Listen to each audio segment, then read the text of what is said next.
Hi guys, and welcome back to Tuesday night with Pegasus. Yes, we are live here Tuesday night, 9:45. Okay, we're just a little bit late. Sorry about that. Moment, I just needed to nip to. Yeah, we'll leave it there. But you see, I've got some VT rolling in the background because I've actually need to start with a screenshot of what we're going to be doing tonight. Yes, we are going to be doing missions tonight. Yes. As you can see, it likes to cover me up. Let's move the camera a wee bit so you can actually see me. Haha! Yes! But there you go. They're the missions we're going to be doing tonight, ending in that one, that blue one down at the bottom called Angel in Disguise. Yes, we are working towards, wait for it, them. What do you think? Oh, look at that. Yeah, green screen's not very good. Now, I'm working on trying to get it sorted out with new stands and everything, but we'll work there. But yes, we are working towards enhanced warp cores, and we are going to go through the mission set to show you what missions you need to do, which is all this here. And also, we'll have a general chit-chat about this, that and the other, and we'll also look at my ideas for what potentially the Defiant could be. There could be some relative changes to ideas, or maybe some new concepts that some people may not have considered yet, but we'll check it out later on. But anyway, without further ado, how about if we stop running VT and we actually jump into the game? Yes, let's jump into the game. So please bear with me while the screen changes. Yes, there we go. Boom. Now, oh, I've still got that there. Right, hang on a minute. Trust me to go wrong somewhere. Yeah. So let me get rid of that one. There we go. Got rid of it. Now we can actually get on with the stream. Oh, get on. There we go. Right, so there I am in the bottom right-hand corner. How about we shift ourselves over to where we normally live? Whee! There we go. So, missions. Yes, we will get onto that. Now, I'm actually kind of curious. How are people finding the events at the minute? Because I've been looking at the events and, yeah, I'm not impressed whatsoever. Seriously not impressed. Because it's ridiculous. I mean, why chuck a Hemner SLB, just as an example, in a Deep Space Nine arc? I mean, why? Or better yet, how about we actually flick over to the events and we have a look? Let me just move my camera so I can actually keep an eye on the chat.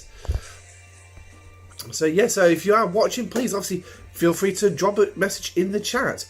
But anyway, like, we've got this automated defense systems. We will look at the automated defense systems as well tonight.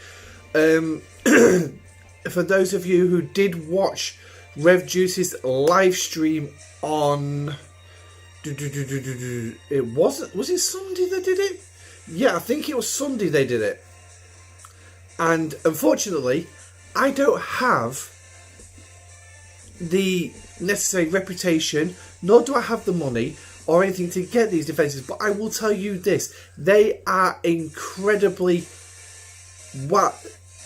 put it this way, when a miner can blow up nearly a maxed out Enterprise, you're talking something mega there. Hi Stan, welcome to the stream. So these automated defense systems are literally, put it this way, you're going to be able to mine during incursions. Yes, if you get them and you use them correctly, you will be able to mine during incursions without worrying too much. Yes, you need to be careful because obviously at some point you are going to come a cropper, but you never know. Now, recruiting Cardassians. So we've got this one today, and this was a PvP event, wasn't it? Yeah, so we're going to be doing a PvP. Hi Mark, apologise for being late, Mark. Now, trust me, mate, we've only just started. Mate. Don't worry about it. we haven't even got into the content yet. We're going to start ripping the events first about how crap they seem to be this month. Because, yeah, it just really looks like the Arc Runner could not be bothered this month. That is my general impression of it. But I don't know what you guys seem to think. Now, Path to Profit. Why are we putting the Ferengi, something from the Ferengi Arc, back in February and March in Deep Space Nine? Well, actually, I suppose there is some sort of synergy here because Quark was part of Deep Space Nine. So I suppose logically thinking about it, yeah, it would kind of fit. But what do we have to do if we can actually get it open? Well, SMS. Was that Profit? Right, let me move myself out of the way because I'm actually kind of confused about what to do. Oh, yeah, damage armadas. That was it. Now, you need to read the description on this one because there's nothing telling you there what to do besides damage armadas. And what's damaging armadas? Well, get my fat head out of the way. 1 point. Yes, 1 point to damage armadas. Whoopie doo da day. So, where it tells you what to do is right there. Yeah, right at the bottom of the script. So make sure you read it. Because otherwise you'll go around killing armadas, wasting those precious directives. Yes, these are the precious directives that we still got no decent sourcing for. Where you can get 2 uncommons per week. A rare goes on RNG and an epic, well, you can kiss them goodbye for at least 6 months. So, yeah, beware what you do and how you spend these. Me, I did a couple of uncommons and that is it. I saved my rare because my rare is going to come in handy when I do Cardassians. But then again, we've had that many Cardassian Armada events. How many have we had so far? Was it 3, 4, 5, 20? I don't know. Why are they pushing the Cardassian Armadas so much? I mean, some of them have been like a couple of days straight, but why? Because unless you're a hoarder, unless you're a free-to-play hoarder, you don't stand a cat and mouse chance of doing that event. Unless you've got an alliance who is very active and got a crap ton of spenders as well. So unless you've been hoarding those directives, which I haven't, I spend them pretty much not long after I get them. With the exception of lately, they have been building up lately, but the rares and epics, they're a nightmare to come across.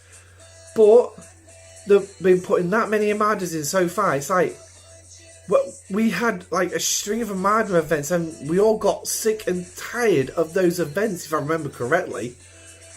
But, yeah, it's just like, I don't understand why they're slinging all these Armada events in yet again. But it's scopley, what can you say? Not an awful lot, unfortunately. But yeah, so we've got this. It's relatively easy to complete. Find yourself decent for high levels, deep space Armadas, and you're laughing. Yeah, but remember, it is this Federation, Klingon, and Romulan Armadas to score. So remember, read your descriptions on this one. We had the bribery system come out yesterday. Why? I don't know. There was nothing in the event store for it. So what was the frigging point? But I suppose they're having to throw some events in because if you remember, the calendar was pretty crap. So, and then I'll see what else we got. Oh yes, we've got lower deck stuff. Yes, lower decks. Upgrade your treasury. I choose not to complete the exactly standard. I was exactly the same. I did the first one. I got to the 3rd milestone. That was it. And I thought, you know what?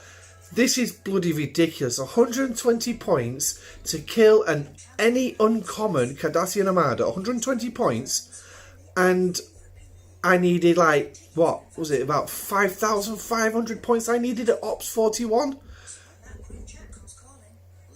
How many uncommon Armadas do I need to do? We've already got crap loads to do. And I've actually managed to find a simple solution for some of the stuff in the game. Mining takes forever and a day. So I do some G4 overnight, my crystal and ore. And then I'll do the rest of the mining during the day. But doing it during the day is a bit problematic because it's remembering that I need to do it. Like my latinum, raw latinum, my G4 gas or my G3, mycelium, data, isogen. Isogen's the biggest one I forget. But when it comes down to the combat side, I've found if I have, before I go to bed, send a Stella to the Exchange Armada space. I usually go for that level 40 system, Pneumonia, or whatever it's called. I send my Jellyfish to New Hollies, New Cowdrey, in Federation space, ready for the Federation grind, and for the faction combat grind in the morning. And I send the Franklin A out to the level 41 Swarm system, also ready. And what I'm doing while I'm busy getting up, doing my morning stuff, preparing my kids' packed lunches for school, getting the school uniforms ready. And hi there, Andrew. And I'm just constantly tapping the button. I've got the iron out in the kitchen on the ironing board, doing that. And I'm doing, okay, next one. And how I've not burnt the kids' clothes yet is a miracle, but I've managed to figure out that I can, in an hour, yes, 1 hour, I can get my Stella done, my faction grinding done, and my Swarm done in 1 hour. The biggest grinds for me is the Borg and the Dominion. I don't have a Mantis yet, so I can't get there. So the Mantis grind, I hate to think what that's going to be. But the Borg now, I send 2 ships in to get plenty of inerts. But yeah, Stella, if I've got a spare dock, which sometimes I have, it's usually the one that I put my Discovery on when changing my miners over first thing in the morning. I'll put my second Stella on that dock, and I'll send that in to back up. So I've got 2 Stellas grinding at the same time, and I'm doing my minimum 300 security keys that I need. But yeah, so getting some of the basic grinds in is relatively easy. It's just the big grinds that's the pain in the backside at the minute. Now, what help we've got with the Borg one? Well, this is going to look into loops. You've got the various loops that have come out. If this music's also too loud, please let me know, because it is sat literally right next to me. I mean, literally, I can... There it is. I'll move it a little bit further away because it's like blasting in my ear. So I hate to think what the microphone's picking up. But yeah, we're going into loops now. Now, with the Borg, the only help you can actually get is in the away teams. And it's that mission which is based on RNG, whether or not you actually get the mission in the first place. And then it's RNG with how well you're actually doing it. So, yeah, to me, that mission is a bonus. It's no help, it's just a bonus.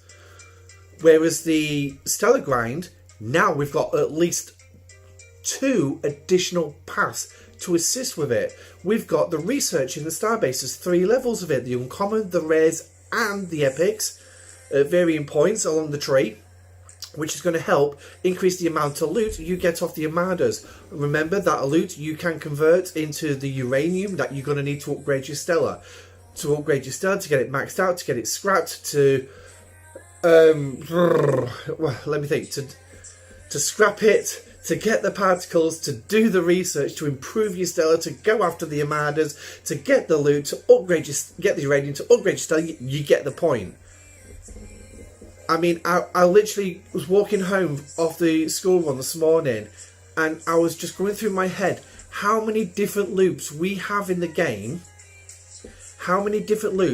but how eventually they all pertain to the advanced progress of every single player in the game.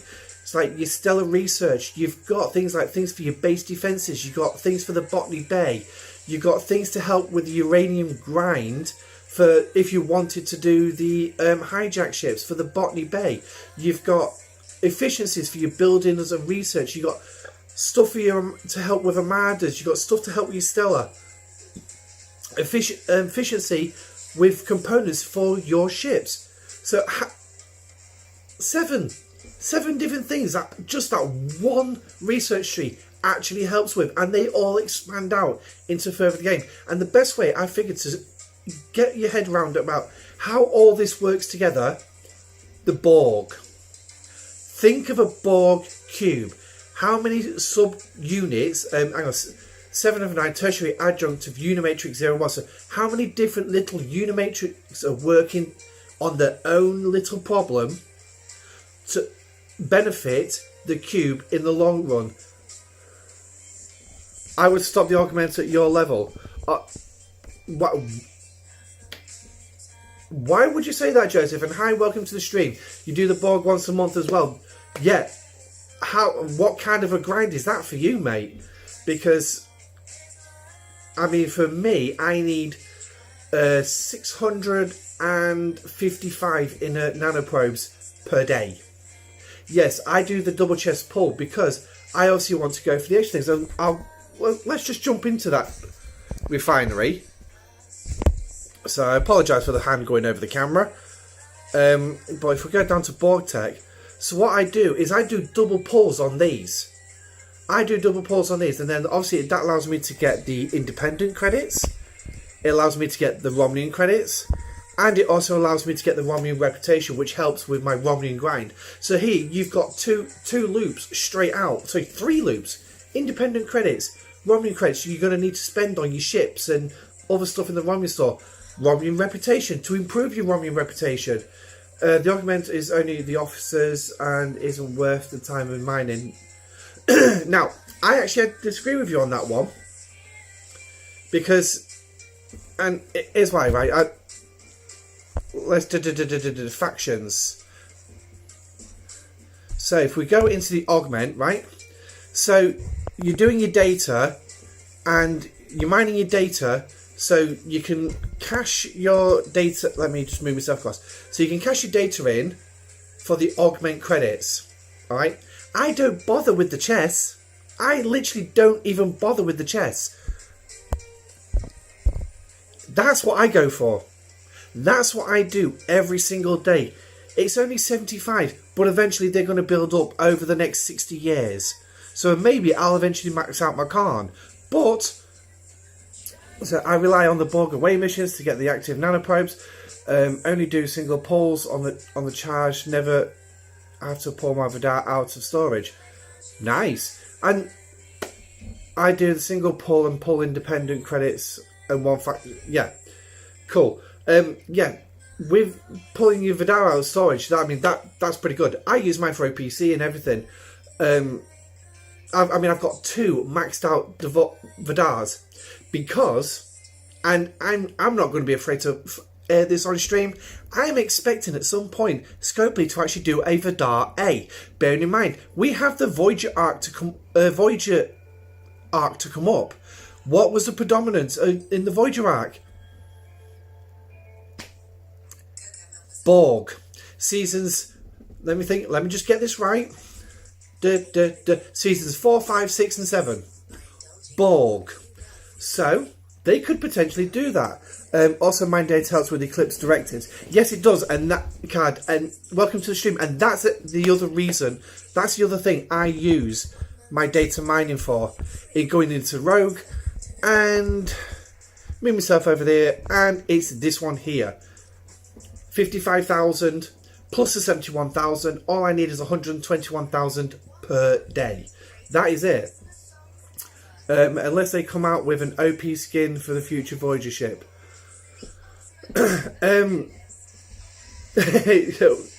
You're thinking the same lines as me, Stan there.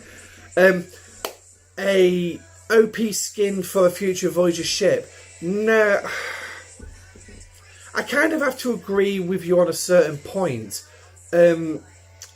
What Scope is thinking in regards to, like the Swarm and the Devors also come out with an improvement, and the Fisher.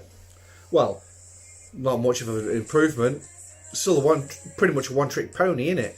But until it got its salvager skin, and then it became sort of like two-trick pony for the most part. But with the skin, they did it with TOS in the Next Generation, didn't they?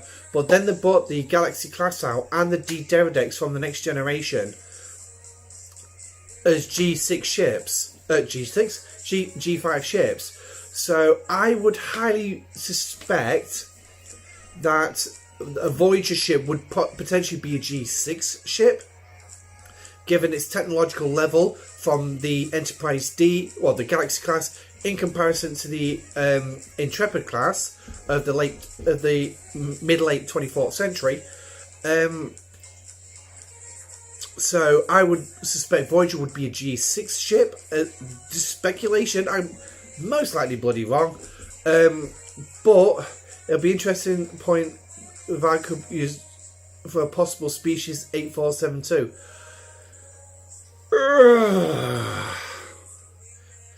You've got to think of the Vidar mechanics on that one. It's aimed primarily to overpower these Borg tactical probes. That's what it's designed for.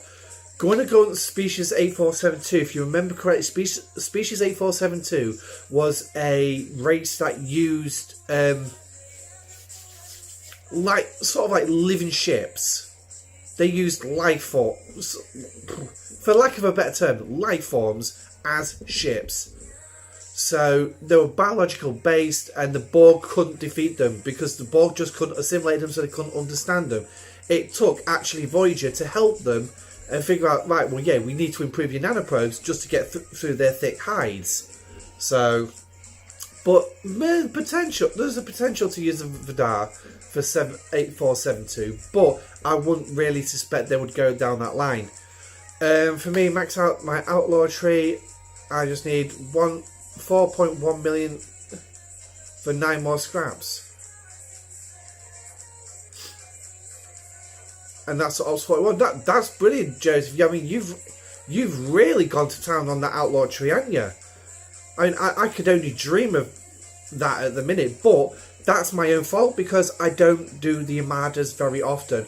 If I knuckled down with the armadas, I could potentially get them there eventually. They have Ops 60 players already slated to fight Ops 75. So yeah, possible J6. Oh, G6 is coming. I'll tell you this straight out. I don't have an NDA. I don't know what's coming up. But I will tell you this now. There is no end game with this. There is no end. There's no big boss at the end of it. G6 will come. G6 will come. I will say that now. And I tell you what, when G6 does not appear in the next, say, 12 months, you can actually come back to this and say, Pegasus, you said G6 was coming. Where is it? Well, you never know. It might turn up. It might not. This is Scopley, but I guarantee there'll be some plan on some drawing board somewhere at Scopley, whether it's over this side of the pond in Dublin or it's over the other side of the pond in LA. Is it LA where they are? Oh, I bloody don't know. It's in California, I know that much. But there'll be somewhere written down already on, even if it's just like a table napkin, an idea for G6. I guarantee they'll already be thinking about that.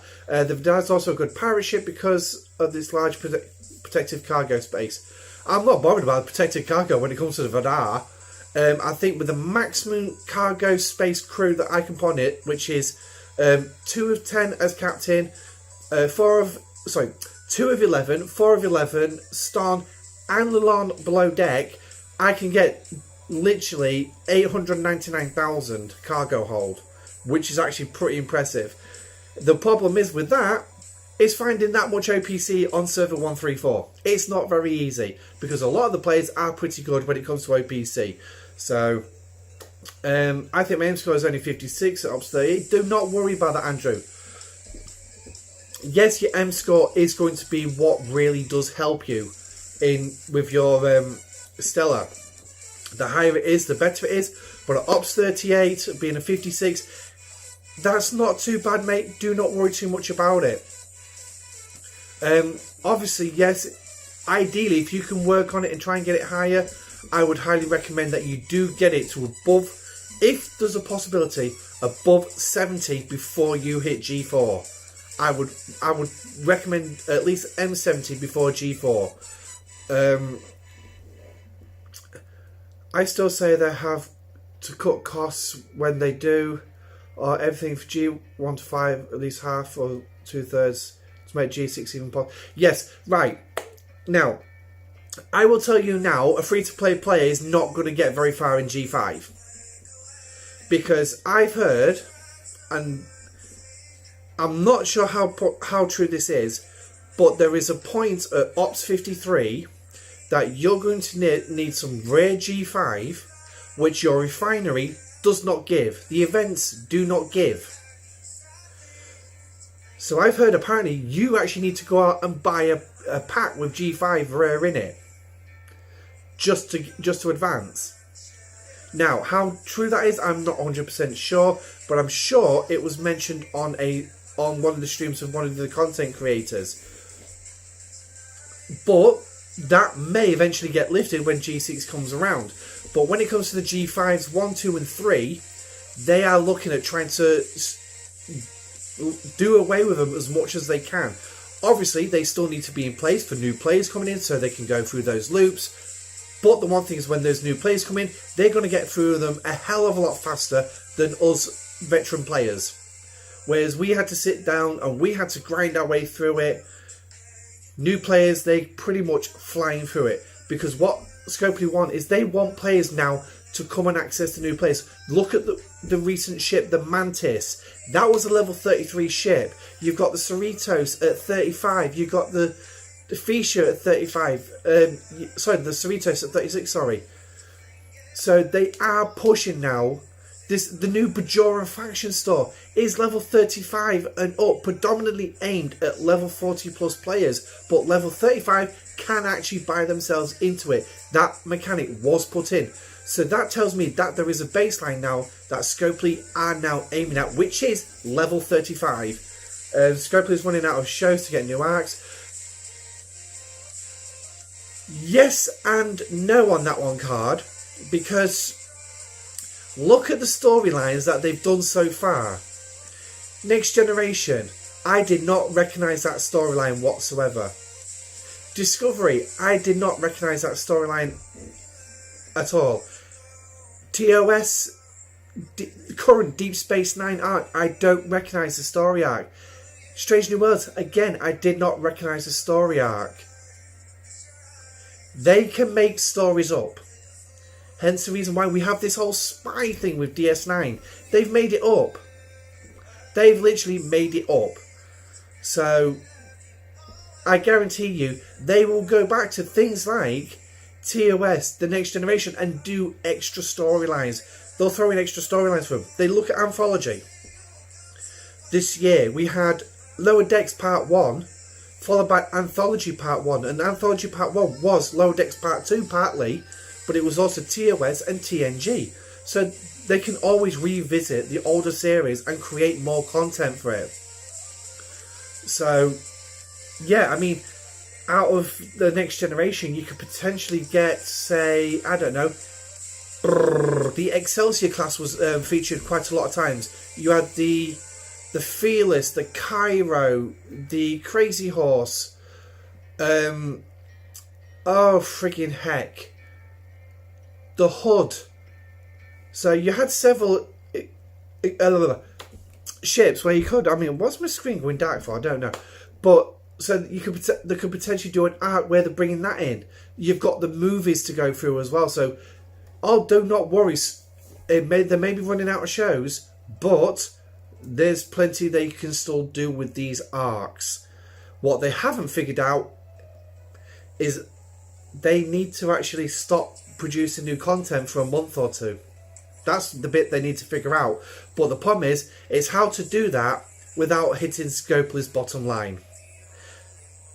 For those of you who watched the video with RevJuice and DJ, they were discussing how they deal with Scopley. And it's everything that they have to propose has to have a monetary requirement to it for Scopley to even consider it. So it's got to make Scopley some money at the same time as it's actually going to benefit the players. Yeah, so we've got that to think of. G5, when it first came out, was so expensive. After that, players had already spent to get up to Ops 56, 58. They cut the cost for G5 by a crap ton, and then had to give the resources and materials back to the players. Yeah, and that's going to be the rolling thing, because the one thing is with the whales who do like to spend and who will quite happily drop 10 G's at the release of something like that. They will quite happily drop. I wish I had 10 G's a year, let alone for 1 month. But they will do that because obviously they're releasing it on a premium, so the big guys aren't going to go after it. But they're going to have to do something to fill in the gap when it comes to the fact other players are coming up. Right, okay, let's scale it back a bit. Let's give the ones who actually blasted a whole whack, let's give them a bit of a refund and a bit of a help. Because obviously they are special people. They're the ones who blasted the money out. So, true, they have different Star Trek. Yeah. I still want the Ambassador class.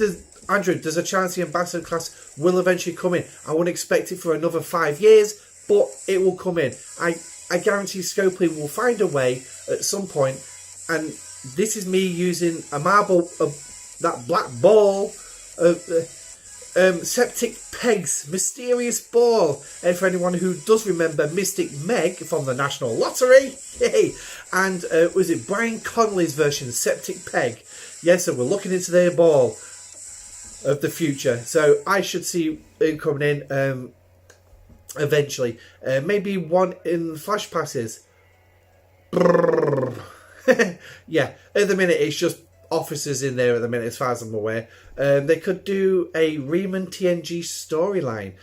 No. The only time the Riemann came into it was Star Trek Nemesis. So that storyline's got to come. The Nemesis, so they could feature the Riemanns in that. But in the Next Generation storyline, yeah, maybe. I mean, there's a possibility, but yeah. So anyway, but loops and loops. This game is full of loops. Literally, there's so much, but eventually it all does lead to progression. The Ambassador class would make sense. Just drop into our timeline. Yes. Yesterday's Enterprise episode, where the Enterprise C came through that temporal rift from the battle with the Romulans at Narendra 3 after responding to a Klingon distress call because it was under attack by the Romulans. And yes, I'm going to show my geek here again. The fact the Enterprise ended up jumping through time meant that Narendra 3 was destroyed by the Romulans, and it caused a massive rift between the Klingons and the Federation, which sent them to war. Whereas if the Enterprise had been destroyed, which is what actually happened in the Prime Line, the Klingons saw that as a massive sense of honour, that as a lone Federation starship, to which as well the Ambassador class, from some videos that I've watched theorising the Ambassador class through Beta Canon, was actually the biggest disaster in Starfleet's starship design history, because it was seriously, it just didn't work properly. This is what I've seen, but this through Beta Canon, I've seen that. Whether that is true through Alpha Canon, I do not know. But I am glad to see that from Beta Canon has spawned the Enterprise F, which is coming in Picard Season 3. And the trailers I've seen for that, well, put it this way, I'm absolutely looking forward to the February the 16th. But I'm also cautious about it, because Season 2 started pretty good. It ended relatively alright, but the rest of the season was like, it was like that. It was like a bent bridge the wrong way.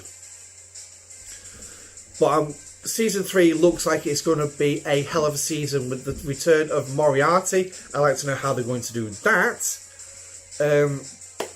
An aged Law as well. So I'd like to know how they've done that one. And obviously this new villain, played by, is it Amanda Plum? Daughter of Chris Plum, who played General Chang. Yes. So if you've not seen them on YouTube yet, I'd recommend you get in there, type in NYCC 2022, and you'll find some trailers for Star Trek Picard 3 in there. Picard will probably blow it up. Did the Next Generation have an Ambassador class in the past? No, they didn't. No, they didn't. The only other ship that appeared in Encounter at Farpoint was the USS Hood, and that dropped Riker off. Hang on, there was an Ambassador. No, there was an Excelsior class starship that rendezvoused with the Enterprise to pick up Admiral McCoy after he did an inspection of the Enterprise, and he was telling Data about how to treat the Enterprise like a lady and she will always bring you home. So, sorry, proper geeking out there. But to swing back to your line of thought, yes, the loops are many, and you have to seriously focus on what you're doing again. Yeah, you do. And if you can plan if you can plan the strategy out of what you do with the game, you're going to be laughing. Like I said, for me, the biggest part at the minute is grinding the Borg, grinding the Dominion.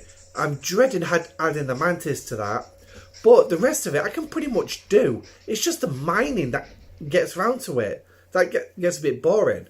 So, but anyway, we've had enough talk about loops. We can carry on talking about loops through the show. What we need to do is get to the big highlight, is enhanced warp cores. Yes, that's what the big part for the show is tonight. So, without further ado, let's jump into my base. And downside to mobile phones. Now, I will say this as well. At the risk of losing people from watching the stream, I will be turning this into a video as well. Because I was literally thinking of a video idea. But the problem is as well, I couldn't think what to put in tonight's show. So I thought, you know what, stuff it. I can do some of this. I can't go as far as I want, but I can still do some of it. So, we're going to jump into it. So, enhanced warp cores. Now, unfortunately, because of the limitations of my mobile phone on live streams, I can't put screenshots up on the screen here in live stream while I've got the game on in the background. I have to do a recorded VT and do it where I'm actually a hell of a lot bigger on the screen, where I can actually put screenshots up like you saw at the beginning of the stream. So, to run you through this research in the Galaxy Tree, it requires you to be R&D 40. Yes, R&D 40. Can you do it? Can you bollocks? Because you need a particular mission. Angels in Disguise. Now, Angels in Disguise, what's that? As Sky says, only live once.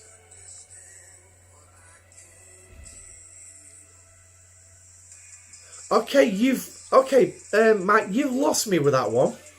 You've actually lost me with that one. Which Sky? Are you on about Skyfall from Bond, or I don't know which Sky you're on about. But anyway, Angels of Disguise is an Ops 42 mission. Yes, and to do it, you actually do need to be Ops 42 is part of it, because this is part of your core mission chain. Only live as in live, not a Video Sky TV. It's only live once. Oh, yeah. Oh, yeah. Yes, we're only live once a week, so turning it into a video means it's going to be there as well. I mean, the live stream is going to be there, but really, when you want to know about this, do you really want to sit through how long have we been streaming so far? What? Bloody hell, it's 25 past 10, so well over half an hour. So do you really want to go through 40 minutes of stream before you actually get round to this? No. You don't want to go through the 40 minutes of blah, blah, blah, blah, just to get round to what you actually want. Now, yes, it's telling me insufficient resources because I need this. Yes, live stream is the best because anything can happen. Anything can happen. Just like now, I've got a bottle of Dr. Pepper and I've got an empty glass. Yes, so which means I'm going to have to fill them up while I'm talking. So, long enough to geek out between stream and streams. Yeah, exactly. But yeah, so Angels in Disguise is an Ops 42 mission, sadly. So you can see the mission come up in 41 as we get the pleasant sound of a fresh new bottle opening. But yeah, So we will be doing it. Now, there is a mission, like I said, it is part of your core mission chain from from dark space as well. So for those of you, if you're up to Ops 38 and you're going up into the dark space, it's going to be along that mission chain. You can check out the mission chains at stsc.space, courtesy of the glorious Ripper who put it all together. And what I found in there was also a brilliant idea, and it's just fantastic. If you wanted to view the mission script and what everyone says, he's even put the whole dialogue of the missions, of every single mission in there. How long it took him to build this thing is beyond me, but the amount of work he's put in is phenomenal. I mean, this feature is awesome. It is absolutely awesome. Wow, I mean, Elcars was good.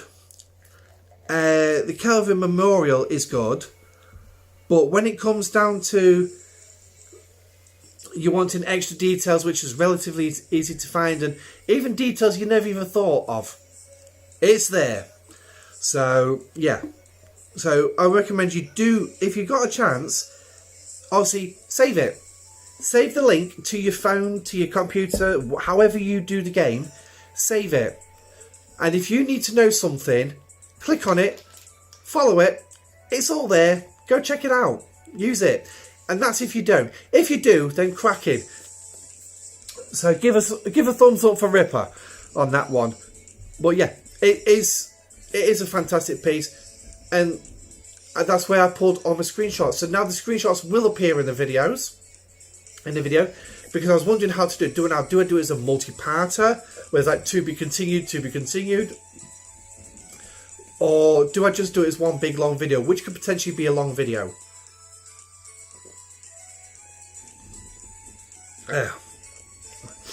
So getting a bit of acid reflux in at the minute as well, so that's not helping me.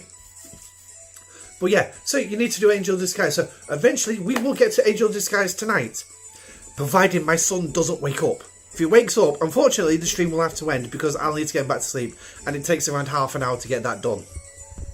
So, but yeah, so Angel Disguise, you can see what it's going to cost me there. It's 56 million in titanium. In dilithium. Hell, these G4 researches do get expensive. So, but anyway, let's get on with it, shall we? So, now, the first part of the mission, this is going to simply be Ops 42. Upgrade to Ops 42. So, I'm going to move myself over my ships, and what you'll see as well is I've got a couple of ships out. I've already lined my ships up on where they need to be at varying points. So, Ops 42 will lead into the next mission, which is where the jellyfish will come in. The jellyfish is going to be my primary ship for flying around. Obviously, during the videos, all the travel times between systems will be edited out. Sadly, in a live stream, we can't do that. And I'm not wasting go-go juice, because my Discovery needs to sit in a system. Because I will tell you this now, the Angel in Disguise mission requires a warp range of warp 80, but the mission before it requires a warp range of 90. Yes. So, you're going to need your Discovery with your warp enhanced crew, and I will show you that. So, you've got Cadet Scotty, which is going to give you your +5. You've got TOS Scotty. His captain's ability is crucial on this one. When he is the captain of an explorer, that thing, the Enterprise, the Centaurian, Yvaldor, he boosts his warp range by 4. Now, it's not an awful lot. If you put synergy with him, it goes higher. I think you can get it up to 10 in full synergy. But full synergy, that's not as good as this loadout. Because at the end as well, you've got Grush, our Green Goblin. Mine's tier 3. He boosts warp range by 12%. So he'll take your active warp range and times it by 0.12. So, say your warp range is 60. What's 1/12 of 60? 10% is 6. So it's about 7. So we add 7 onto it. Yeah, that's more than these two. The other two. But I found that this was the adequate crew. And if you check back through my videos as well, you will find I actually did a video testing every single different combination I could think of. My fish has a watt range of 70, 195, Grush and Cadet Scotty. Yeah. Now, that's an excellent point to bring in there, Card. He's only got Cadet Scotty and Grush because, as I pointed out, it's in the description. When he's the captain of an explorer, he increases water range. So obviously, putting him on your Fisher is not good enough. Well, excuse me. I put Grush on my Fisher just to go out of my concentrated latinum system. I still get popped in there. Hello, never mind. But yeah, so that's the crew I'm using, and now they're going to give me a total watt range of 94. It's not bad for that. I'm guaranteed by the end of tonight we're going to add 5 to it. So, but anyway, so that's who I've got there. Now, if we open up my bar, and if you see on the bar, I've got operations, 132 days and 22 hours left to go. So, oh Andrew, sorry, I missed your comment here. Wait until you see how long in total the video is, then cut it into equal parts, 2, 3, 4, however, 20 segments. I usually the best cut off of videos in my opinion. Yes, I've actually been given that advice myself before. But the problem is I struggle to cut that much because I just look like I'm literally just dancing around the camera when I'm doing the cuts because it's not seamless, unfortunately. So, and I don't want that. But even some of my rabbiting can impart some useless information somewhere along the line.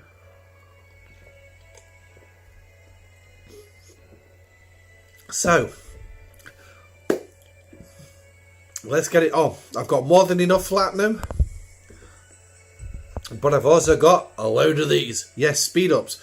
So we're going to take those 3, and that's going to take me now 9 days, and then we're just going to shoot that up. Oh, only 21,000 platinum. And it's official. I am now Ops 42. 5 3-day speed ups. That's not bad. And 3 1-day shields. Hey! G4 gas prime worth getting. Yes. Oh, what's this behind me? Latinum. Ooh. Yes. It is. All those prime. If it's for the refining, yes, it is worth getting. Now, whether you want to get it through the in-app store or you want to grind it out is entirely your preference. But I would highly recommend you do get it. It's similar like the G4, the G3 prime refiner in for the gas and crystal. It's exactly like that. Thanks very much, Mark. So yes, it is worth getting it. So I definitely would recommend that to Q. So we have now done that. And as you can see, the green buttons appeared below me saying that I have now done it. And I've also got a green flasher over in the far corner. So let's see what my flasher's telling me. Milestone achieved. Oh, it's a station event.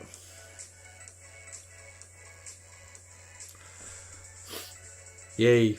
But anyway, so that's Ops 42 done. So now I've completed that mission. And now I'm going to get the rewards for that, which is just a bunch of materials. And here we go with the next part of the mission. So, what we got? Ooh, Commander, I am picking up a distress call signal coming from Romulan space. Now, most of this is actually going to be in Romulan space. I will tell you that straight away. It's unusual that the Romulans would send a distress call over independent channels. We should investigate.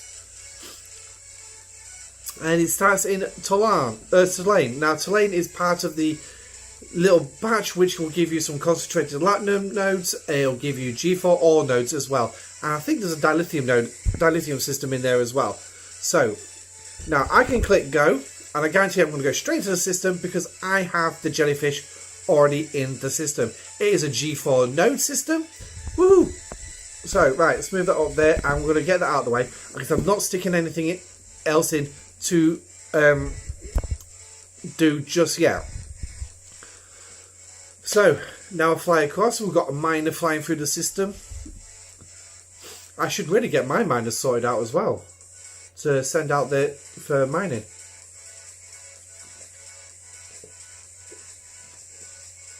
Ugh.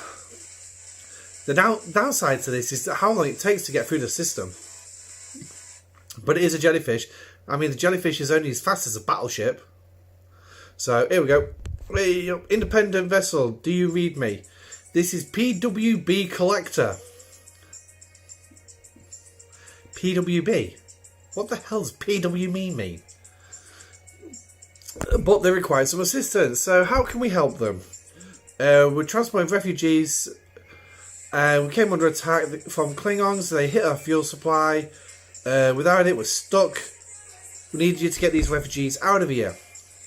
So, did you say the Klingons? Yes, some extremist group hitting our convoys for weeks. We have no idea who they are or where they're coming from. Now, surprisingly, you would think that this would actually send us to Klingon space to find out who it is, but no, we'll be dealing with the refugees.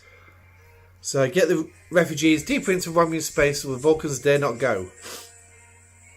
Ooh, where the Vulcans wouldn't go. Nice.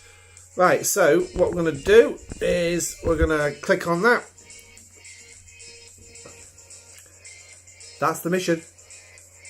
As you can see, it's wrapped in gold. It's a core mission. Yes, it is a core mission. Oh, here we go. I've already got it up on the screen. So there's your rewards across the far side. 990,000 dilithium, so just under 1 million. And some premium recruit tokens. Woohoo! And there we got our travel. So, right, what was it? 2 minutes 48. Oh, got 2 missions in there. I wonder what the other mission is. That'll be interesting. So, right, what we'll do then is while we're waiting for that to travel, is let's go into the base. Ooh, dry dock's already ready. 4,000 crystal. Wow. I mean, look at those. Look at the times, though. Woo. But yeah. So we've got just the academy. Okay. Wow. That's quite expensive already. I never thought that'd be that expensive already. But yeah, we need it for the officers anyway. So, and it's 54 days, so yay!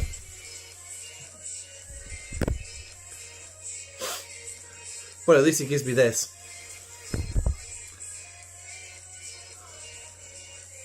So, 54 days for the academy. Woohoo!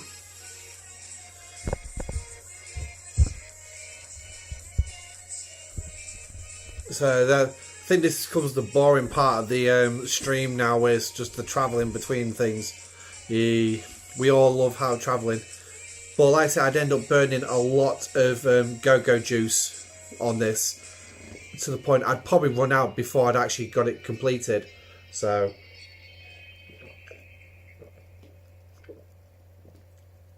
there is, I will say though, there is some donations coming up. There is a pick your path, and yeah, the rewards I would probably say are not too bad, but they're not perfect. So, oh, here we go. She's in the system. Right. So, traveling through the system. We're going on a bear hunt. We don't know what we're going to see. Encore. Okay, so let's have a quick look at this one.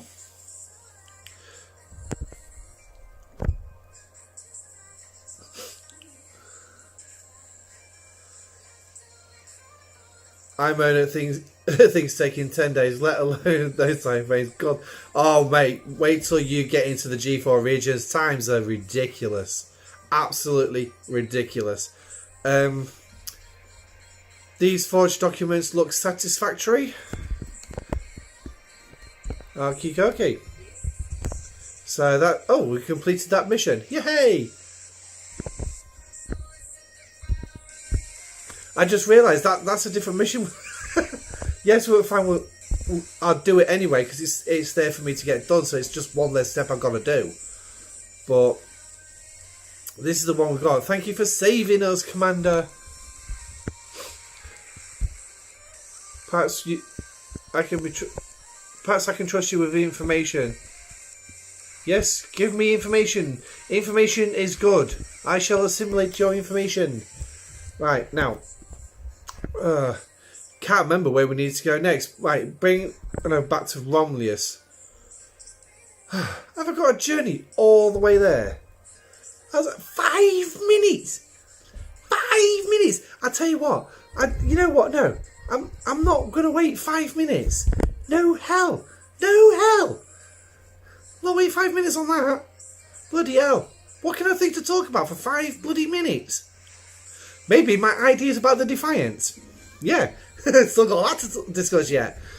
Because I had an interesting notion about what the Defiant could do. And surprisingly, I had that where most men usually have their incredible brainwaves of thought and light bulbs.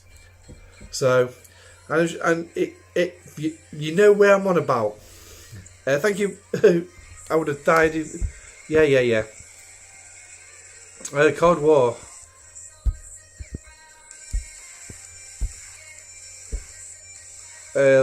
Take me to your station. Oh, here we go. So this is the end of that mission. So what we're going to do is we're going to cheat. Ding. Stop. And recall. Quick cheat mission. The best way to get something done in like 2 seconds. Well, actually it's a bit longer than 2 seconds by the time you've done all the adding up. Okay, so let's pull that down. Middle ground completed. So that was that. Nice and simple. No killing, no blowing up. Just some serious travel time. So they're saying that it's not going to take long before they find out it's the Vulcans behind some attack. Contrary to popular belief, not all of us want a war. Also, in other words, the Senate would end up going to war with the Vulcans. So, here's our next flight, and that's that. Right, so I know for a fact I need to be there. Oh, there's a mission in there waiting for me. That wasn't there earlier. I think I know where that's from. So, because we have actually got the time for the Discovery to get there, I'm actually just going to send it there flying. Yee! Warp. Let's go juice used. So, yes. An interesting point of question for everyone is Ultra Recruit tokens. That was a good discussion on that video with Rev Juice and Ultimate DJs. Me, I struggle to get what some of them say that they've got. I wonder how you lot do. Are you able to hoard them? Or do you struggle to keep them? Do you just spend them? And reality sinks in. That is the next mission. Should have told you that. Now, what you'll find in the videos as well is the screenshots popping up to tell you what the missions are coming. They'll obviously be at the beginning of each mission turnaround I do. So obviously it'll be a point of I'll stop the video, put a little segment in saying, right, this is the next mission. This is the task that you've got to do through this whole mission. So there you go. That bit will get edited out. This is Roman colony Harmonia. Now, is that a hemorrhoid or is that Hermione Granger? I've spent it. Yeah, I'm the same as you, Alex. That's pretty good. 13k at 33. That is pretty good, mate. Considering how hard they are to come by. I just spend them as I get them. Getting shards is more important to me than saving for whale events. Yeah, actually, I would agree with that one. I would agree with that one.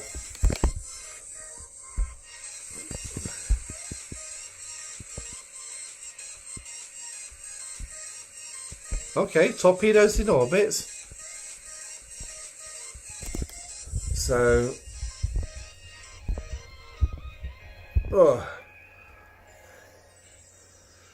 But to me, it is important to spend them. Just spend them. It sucks when it comes to these leaderboards where you do need them to spend them. I mean, it's like this decree thing for the cart. Seriously? 16,000? And I sat there thinking to myself, who's got 16,000 Ultra Recruit tokens sat in the piggy bank of the free-to-play era? Turns out there's actually a few. Because they just sit on them. But, yeah. I mean, all well and good to everyone who does save them up. I mean, you're better hoarders than I am. But I have to spend things. It's like the Latinum I got from the Treasury. I think that lasted me a week. But that was mostly spent on speeding up research. Right, now, this is the one that splits in two. I was actually able to go an event a while ago, get a good spot from saving them up, but want to keep what I think is a healthy amount. Yeah, Alex, that is a perfectly reasonable explanation, mate. And in fact, it's a reasonable reason for keeping hold of them. Because the one thing is, you never know when you're going to need them. You might find there is an event, like maybe if Ducat was actually an auction rather than this freaking decree thing that you had to go spend real money on, then maybe, yeah, more free-to-play players would have challenged it with higher amounts of Ultra Recruit tokens. So, but then again, spending 16,000 off the top of your head, and you're not even getting a full pull. The full pull's on an RNG. Don't forget, DJ is a spender himself. Yes, he does, and he's not shy about saying it. But he doesn't actually spend as much as you think. I don't know the guy very well. I've not had. It's not the guy that I've sat down and had coffees with and discussions with. If anything, he's helped me get onto a program to make me become a better content creator. So I can potentially change my status from YouTuber to content creator. Not an NDA content creator, by the way. So if anyone thinks that I'll be doing things like Battle Pass giveaways and all that, I need an NDA for that little bit. So, sorry, but yes, I can consider myself a content creator now, because now I'm working on a path towards it, which is more videos, more live streams, but I do need to up the ante. I really do. It's going to be a lot of work, but with a busy real life as well, it does make it harder. I'm pretty sure those who have the largest amounts are spenders. Yes, most of the ones who do have large amounts are actually spenders, and they will have, and they will have like the hundreds of thousands just saved up because they can.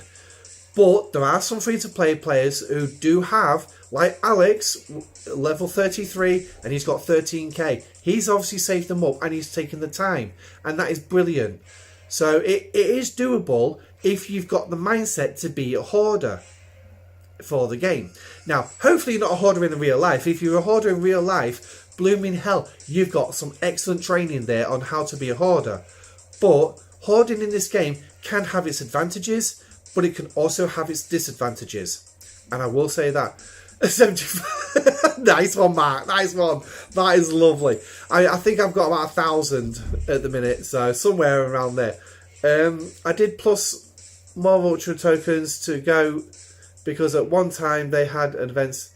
Yeah, and that is some of those like material leaderboards that they do. Some when they occasionally throw in like the ones that you need Ultra Recruit tokens. And the one thing is, Scopley has forgot a lot about its own game. Let's take Gala, for example. When they brought out the armadas, how many devs, how many game designers actually remembered Gala existed in the game and what her officer ability was? Hence the reason why she was slammed in prison. So it's like these Ultra Recruit tokens now sort of like become a bygone era for older officers, where they're putting new officers in with new ways to source them and things like that. So new currencies and everything. So it's like they're constantly making new currencies. Why not just use the older ones? Just shove them in the ultra recruit chest. Up how many shards you get. It's not rocket science. 23,000 for cards. That's pretty good. 60. Fisher, 65,000 saved up. Spent 32 on the decrees. I only ever buy the £20 pass every now and then. Yeah, that's literally all I spend. It's the battle pass. But yes, I do have Dry Dock G, so which means I did go spend 50 quid on that. Was it a wise investment for me? For my gameplay, hell yes. It was an investment. And if you're below Ops 30 and you're looking at that Dry Dock G, when you get to 30 and you're thinking, do I really want to spend 50 quid on it? Trust me, it will help your gameplay, but it's how you want to do your own gameplay. So anyway, now let's look at the rewards we get here. Now you see you've got some uncommon gas and some survey parts for this first one, and on the other side you've got some titanium and dilithium. Now I will tell you this, improved defences, that's a non-combat mission. That's non-combat. The other one, you're going to have some pretty big boys to kill. Yes, I'm not going to lie to you. You're going to have some pretty big boys to kill. I still got some big boys to come to kill. So, is it worth saving my hull by going to destroy them? Obviously, if you was originally playing these without this outline first, and you didn't know you had that to come, if you've not checked fcsc.space on the mission chain, you wouldn't know you've got big boys to come. So, you might say, well, I need the steel and titanium, so I'll go for that. Trust me. That uncommon ore is probably going to be far more beneficial. Even though it's only 100, that's going to be far more efficient beneficial for you than that steel and titanium. You've seen what I've got in the bank for steel. 192 billion. And I've only got 12 or 13 billion titanium. Do you really think that what I'm going to get there is going to make a dent? No. It's just, it's like that. Put it this way, I don't even think Tesco's would go for that, even though they do say every little helps. So, obviously, I'm going down the line of least resistance, one that's not going to cost my jellyfish some hull damage, but yes, it's probably going to cost me 15 million steel to do it. That's not bad. I'd have got 58 million back off the other line, but like I said, I would have had to go kill some.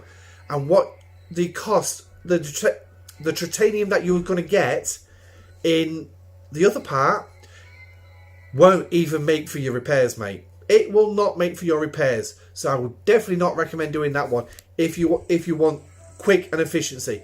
So we're going to donate. There's a donate. Defenses are back online. And this is the end of this. Oh, sorry. We've got to go back to my base yet again. So let's bring that out of dock and send it back in. Now, there was a point where I was meant to be killing a load of level 40s. I have my auger out ready for it. I think it might be in this mission. So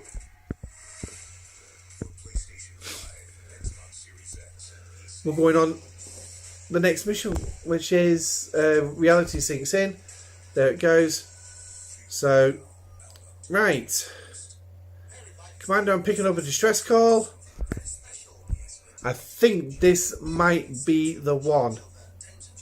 Ah, this is the one where my discovery is. Yes. Tables are turned.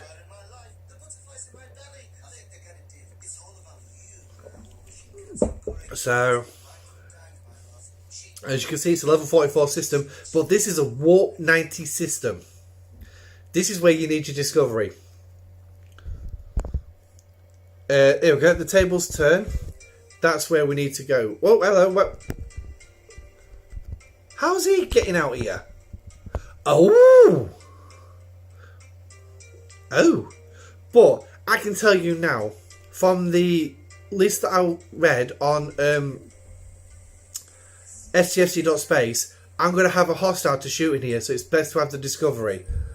So we'll leave my thing out for next time I need to return to dock. So there we go. So we'll send the discovery in just to do this little bit.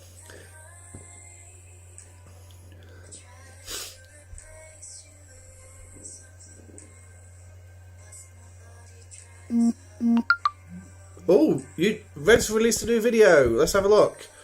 Well, we've talked about it on and off. Everyone, we've been a lot more lately. For a couple of years. Too much to do. Not enough moves being made by command to help alleviate the ridiculous grinds. If they take too long, players will start leaving. How long does it take to complete these? You might ask. Well, let's talk about going over the actual time I spend in game or the grinds.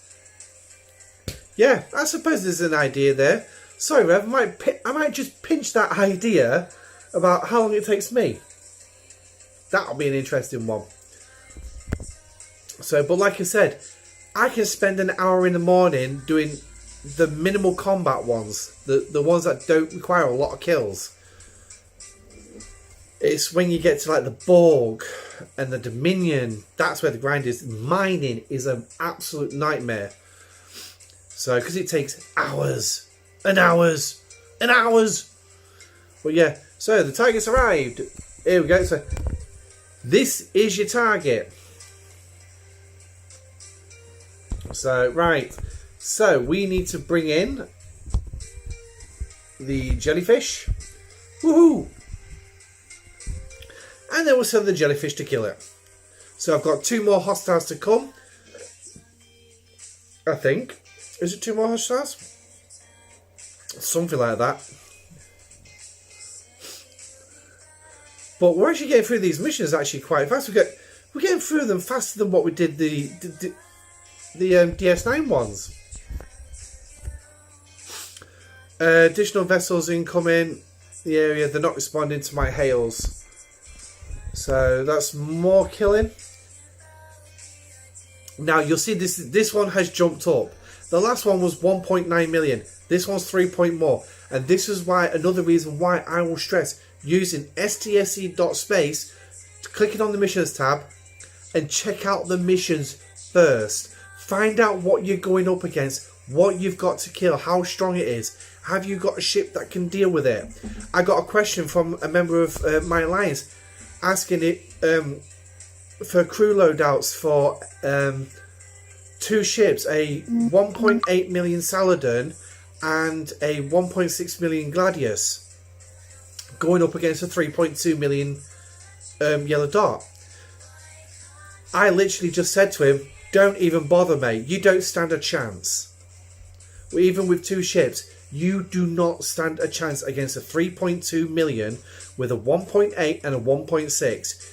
You will need a G3 Epic as a bare minimum. And so he's like, oh, okay then, fair dues. So, yeah. So it's like, they're the kind of helps that I will offer. If I've got an idea, if I've got some knowledge on it, I'll tell you straight. If I think you can do it, you can do it. If you can't, you can't. That's the way it is. Okay, so warp core is fully charged. Right, so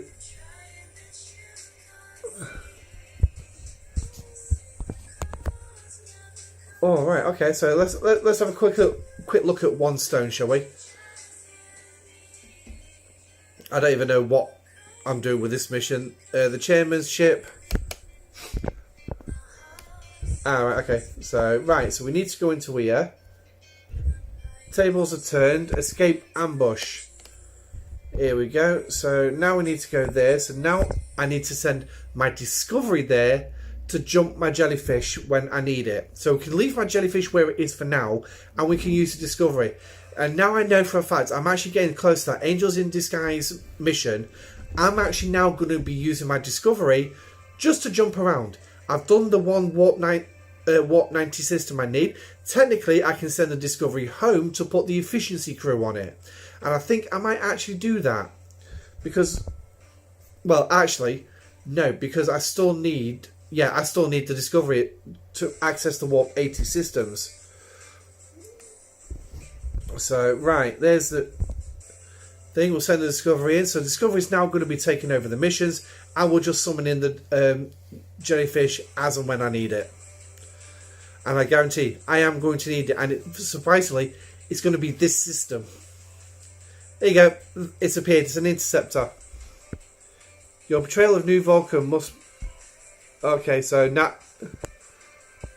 now we're being accused of betraying New Vulcan in aiding the Romulans. So... summon the jellyfish back in. And... 3.3 million. Woohoo! So... Right. And then, if I remember correctly, it's return to base. So, now, Defiant. Yes. We'll start talking about the glorious Defiant. Commander appears only that we are once again involved in Vulcan-Romulan conflict. Oh dear, there we go. I do apologise, I am tired. My son spent half the night up last night. I'm surprised he's still asleep now. So, we don't need to return to dock. So, there we go. So, there's some things. Here we go.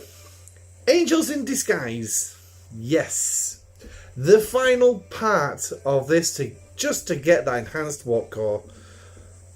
So, becoming more brazen in their attacks doesn't bode well. What's wrong? Yeah. Oh yes, Beta Nobi. We've got to go to now. So I'm going to send... Oh yeah.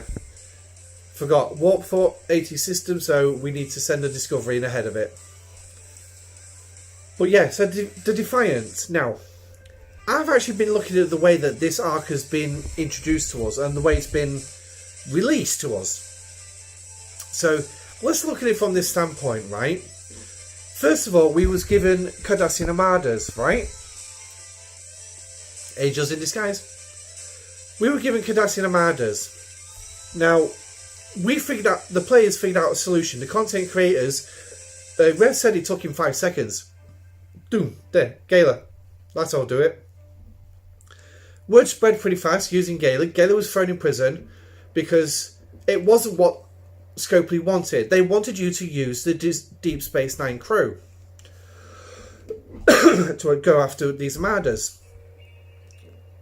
But yet the players actually followed the game's statement of being a strategy game. Scopley gave us a challenge. We figured out a solution. We use this. Scopley didn't like that. But that aside, we were given the Deep Space Nine crew, which is for armadas, and if you use them correctly, technically you can use them on any armada. If you use the crews correctly by their captain's ability, their officer's abilities, you can use them against any armadas. I've yet to test them against Exchange, but they work pretty damn well against faction armadas. I will tell you that straight out. I use Cisco and I use Miles. From what I heard on the video that Rev Juice and DJ did, Kira is one who will... She doesn't break them so much, but she does have an unexpected interaction with the Exchange armadas to the point it doesn't work. You will spend your directives, yes, but you'll get nothing back from it. And using her in deep space, well, yeah, she's still no good against them. And maybe that Kira was a joke of being an actual officer card where she's pretty much no good whatsoever. It'll take way too long for it to get working. Now, a DJ really went passionate about this in that video about this as well, because he was trying to explain Spy. He thinks it's Kira. I think it's Cisco. Rev thinks it's Miles. I think he thinks Miles. But obviously, don't quote me on that one. I could be wrong. But DJ was very passionate about Kira.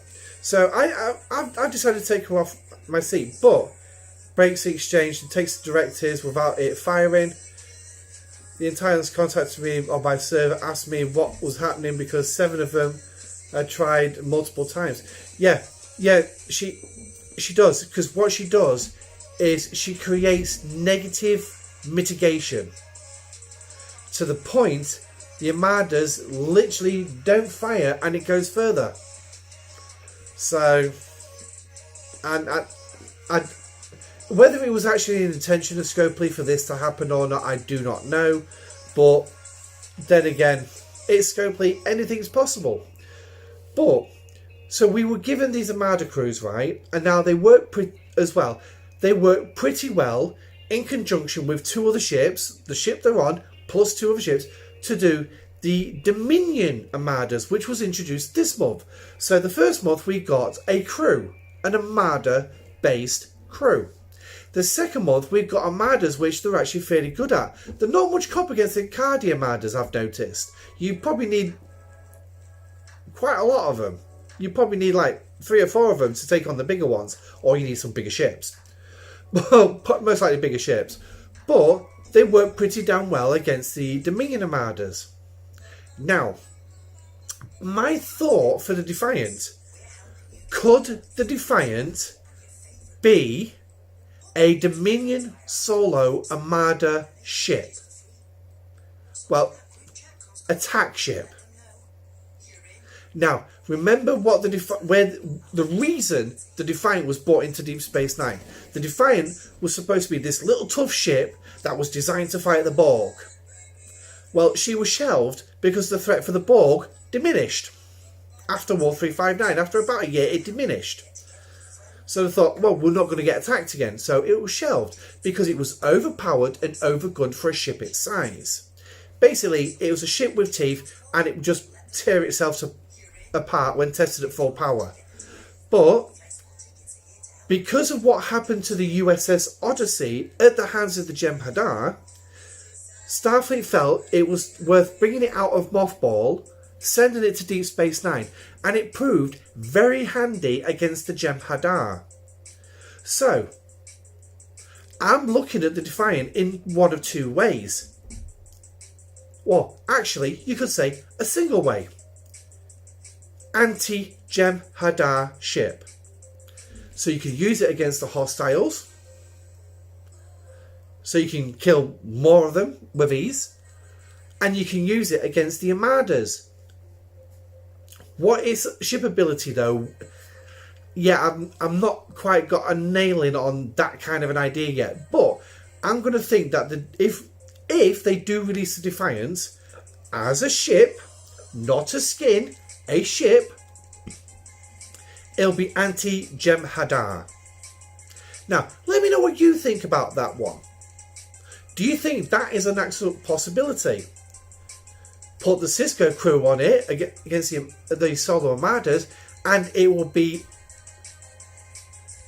kick ass. Maybe the Defiant will be strong enough, it'll have a ship ability where it can solo the solo armadas on its own.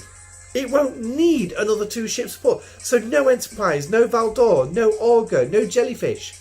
Just the Defiant against those solo armadas. And maybe it could be a ship that's designed to help you punch up a level. These solo armadas are designed so you can target the ones at your level. I was Ops 41, so I should be able to take the 41s on. I can do, and I can. 43s are a challenge for me. Maybe I'm not doing it right. Possibly.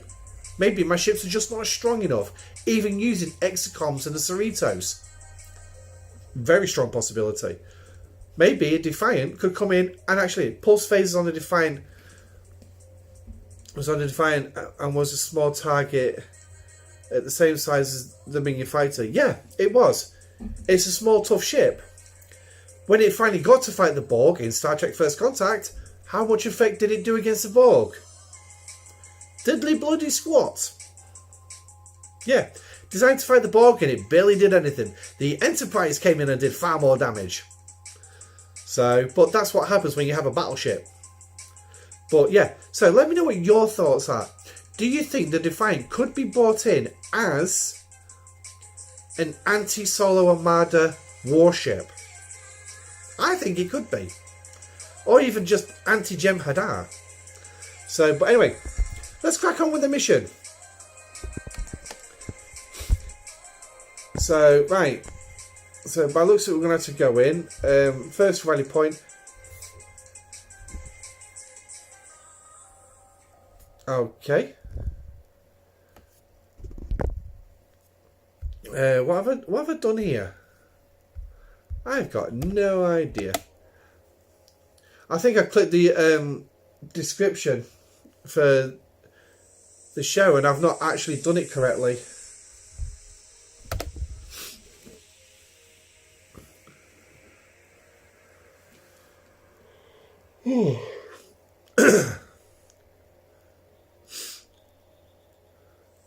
I doubt they'll bring in a specific armada shape if they expect you to be facing off against armadas at your own level. Yeah, I kind of agree with that one. This is why I'm thinking maybe anti-Jem'Hadar. So maybe spread it around, spread the love of the Defiant. So right. There we go. I never actually looked at this mission properly to see what the tasks are. Obviously, for video purposes, I would have showed you the tasks at the beginning, but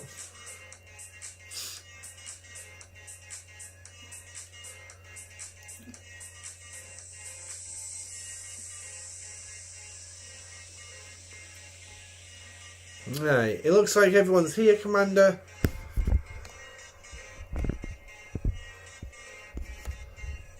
Alright, go to the second rally point. Off we go. Off to Nikolai. Now, that Singularity Apex one as well, for those of you who haven't done the Deep Dark Space missions yet, that's also part of your mission chain. Yeah, that's part of this particular mission chain that we're doing right now. Obviously, I'd done that one not long after I went 38. So, oh, look at all these ships. All these miners. Hate to think how many of them are OPC. But we're not doing that tonight. Sorry. Now, some of you may... Oh, if you're on my Discord, you'll notice that I'm also putting up a Twitch feed. Because I am on Twitch. It's just basically a case of I go on Twitch... You'll have the game music playing, game sound effects, and that's it. And I'll be throwing up comments every now and again. So it's just basically a chit chat, just basically me playing the game. That's it. Not actually showing anything off. So I might do the grind on that and record it. So I might be able to see if I can download off Twitch and for videos. Oh, hello. Here we go! This is the one. Defeat 18 hostiles, level 40 or above. So, now the Augur gets to come out and play. And here's a bit that's going to take us a little bit of time. No, here we go, there's one. Once we get moving, I'm sure more targets will appear in the system. So, but yeah, so my idea for the Defiant would be anti-Jem'Hadar. To be honest, I'm looking forward to it coming in. And that's if Scopley do bring it in. But the way Scopley's been at the minute with what they're releasing into the game is, yeah, not impressed. The game design is doing a fantastic job. I'm impressed with what's been brought in this month. The Arcadia Armadas, the Dominion Space, the Bajoran Store. An actual Armada crew, a proper Armada crew, not just an officer or an officer with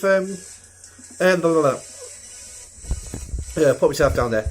Not just an officer with critical chances, but an actual Armada crew. I mean, you've got your TNG crew, which are also an Armada crew, but they are a mix between specific faction hostiles and specific faction armadas. when it comes to the officers, like Deanna, she's Romulan, Geordie's Klingon, Riker's Federation, but Riker's captain's ability is armadas in general. Beverly, she's armadas and hostiles in general. Picard, armadas and hostiles in general. So, having the Cisco crew, that makes a little bit more specifically aimed at armadas. That brilliant.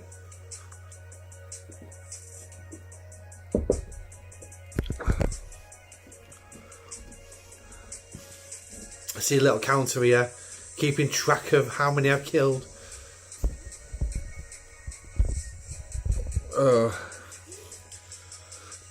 So, also in good news as well, I'm also now building up the number of blueprints for my Valdor, because being the faction level I am and being Ops 41, I got access to the Valdor in the away team's store. So if we're going through the gifts, go to your little line down here, scroll all the way to away teams, you've got these. Now, yes, I could spend it on the Romulan reputation, and that's how much I'd get per chest, but look at the cost. It's ridiculous, and there's a 22-hour cooldown. So, saving them up and scrolling through, and look, there she is, a Valdor. Yes, now, yes, I've just gone 42, but I've been slowly building up. I think I've got about 4 blueprints out of here so far now. That's now the 5th. Now, when you do these, obviously, I would not recommend going too high. Just stick with a single chest. It's a pain in the ass. It's long-winded, yes, but it's better than spending 19,750 on just 3 blueprints. When for that price, you could have got 5. Think of it that way. Right? I'd think of it that way if I were you.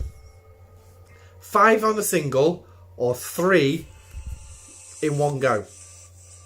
For 5 times the cost. Yeah, I think I know where I'd go.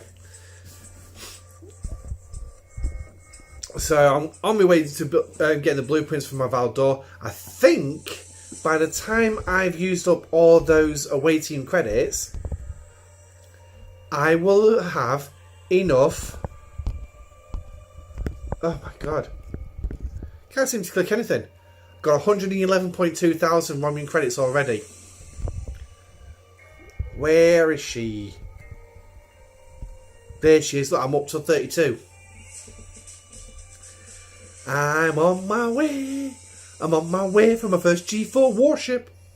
Okay, I've got the jellyfish. Not much of a PvP ship. That can fight PvP at least. But yeah, so I'm slowly building up the Romulan credits. And I'm going to get it. But the question is how far into Commended do I need to go? Because if I remember correctly, Commended has 2 levels.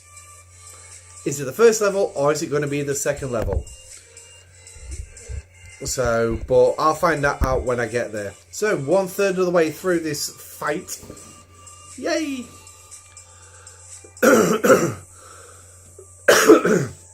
Oh, I forgot about that as well. It's doing my battle pass. As well, when it comes to the grind as well, I mean, I suppose we're best off quickly having a discussion about that as well, aren't we? When it comes to doing your grind as well, try and synergy it with as many events, as many dailies as possible, because it's going to make your life easier. The faction ones are the easiest. If you got a faction level, if you look at your factions, go for the highest, it'll solve the rest of them. Now, obviously with the factions is a case of it'll only do 2. You'll still need to go to another one to do the 3rd, if you're doing a try one. But when I do, at the minute, because I'm obviously working on my Romulan, I'm doing this, killing these federations, so they're going to do both my Romulan and Klingon. Now, with Klingon, I'm not doing any other reputation grinding through the dailies or through the daily events, because obviously it's negatively impacting my Romulans. It's going to take longer to do the Romulans. But obviously at the minute I can focus on the Romulans, but I'm still doing the dailies for both the Romulans and the Klingons. The Romulans being the higher one of the 2, but it will still work out for both of them. But as well, for doing something like that as well, saving those kind of grinds, for when you get things like, we've got here, Hostile Hunt. That's your battle pass. Pick a grind. It can be your Swarm grind, it can be your Borg grind, it could be your Dominion grind, any kind of grind to do this. And then you've done that grind for that. But as well, your Dominion grind is also helping towards your Bajoran. Your Borg is helping towards your Borg refinery. Swarm, helping towards your Swarm. So, things like that. If you can complete more tasks for doing less work, you're onto a winner. And so that's one thing I would strongly recommend.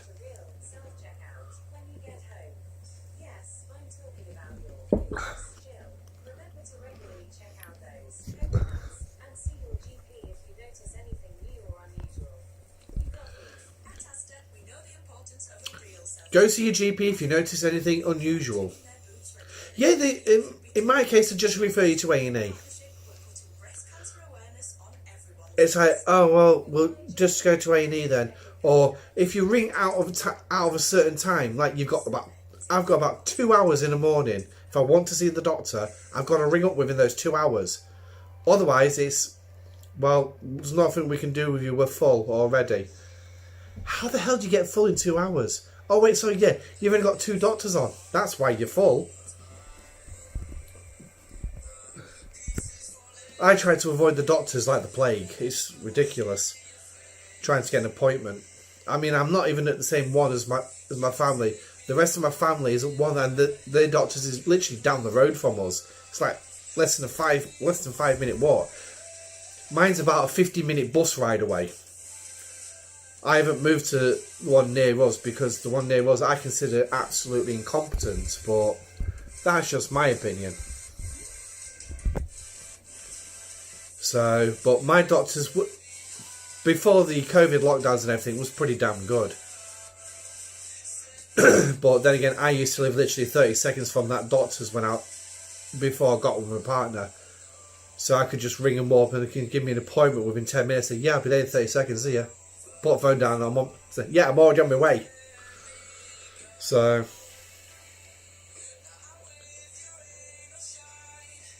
but then again, the NHS at the minute in this country is, well, it's something to be desired.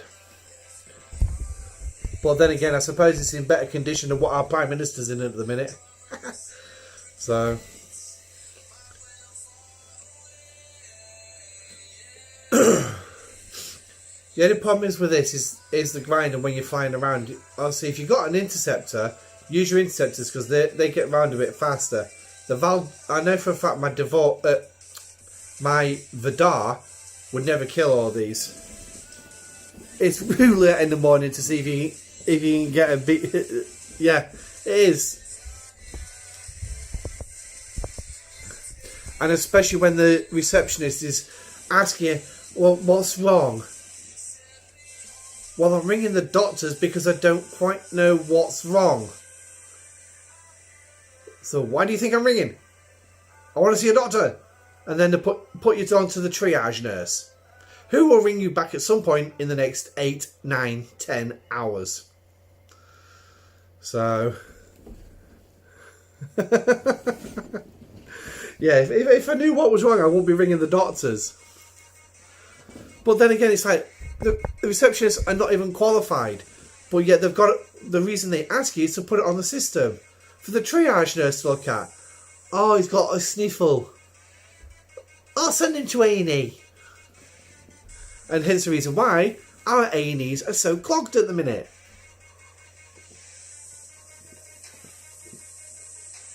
Or for anyone across in America, ED. Your EDs. Because we're funny people over here in the UK. What level would you get the Vidar and Sally to fully maxed? As quickly as possible. As quick as possible. Here we go, we've killed the 18 now. Yeah, get them done as fast as you can. The Vidar's going to take you the longest, and I would primarily focus on your Vidar because they both require the same materials. So focus on your Vidar first, and then your Saladin. Your Vidar you get at level 25, if I remember correctly, and your Saladin you don't get to level 28. So you've got a chance to do a fair whack to your Vidar before you get your Saladin. But if you go with the grind for the Borg and do the big pulls that you can, you could probably get your Vidar up maxed within 4, maybe 5 months, I guess. So, right. Now we got to go to Mina. But yeah, so get your Vidar max first. That would be my best suggestion, because your Vidar is going to last you a hell of a lot longer than the Saladin does. The Saladin, she's a good PvE grinder until you get your G3 epics and your jellyfish. She's a good grinder. The Bortus is better because of its hull health. Centaurian, I don't really know, because I've not really used the Centaurian or the Bortus. I got the Saladin, and she did wonders for me. She was just awesome. But as well, the Saladin is like your primary base raid. Oh, we got 2 in here, so that's what we want. Angels in Disguise.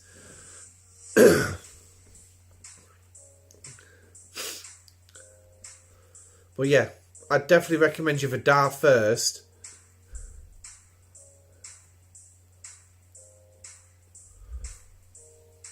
Right, here we go. So now we've got some fighting to do.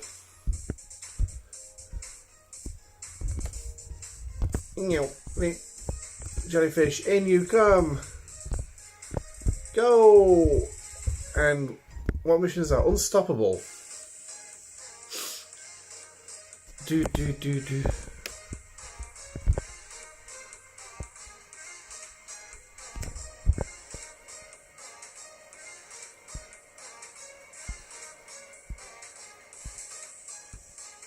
Okay. Ooh, we got a mission. We claimed a mission. Oh, now we've got to go see the Klingons. Right, so.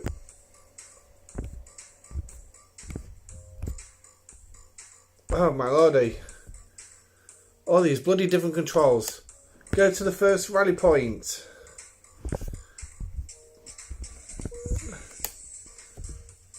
Back to Vola.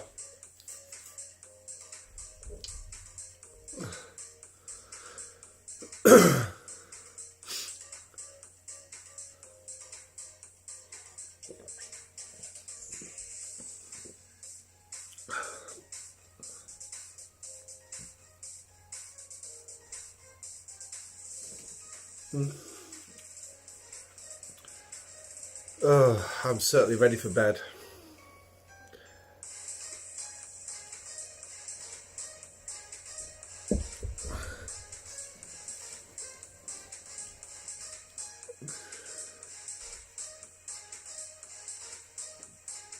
And what we'll do is, once we've got this research going, done, I'll quickly show you stsc.space. Hey Booth, welcome to the stream, mate.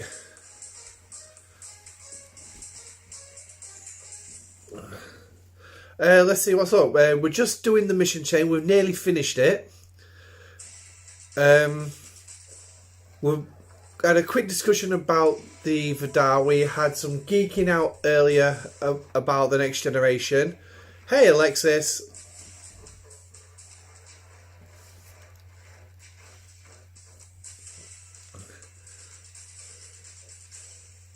How are you guys up to? How are you up to? Huh? How are you doing? Well, yeah, what I'll do is I'll quickly show you stsc.space so you can see the chains and everything. And like I said, it is actually quite good what Ripper's done. I love it. That is the target that we want. So this is where we're going to get our particle now. Yay!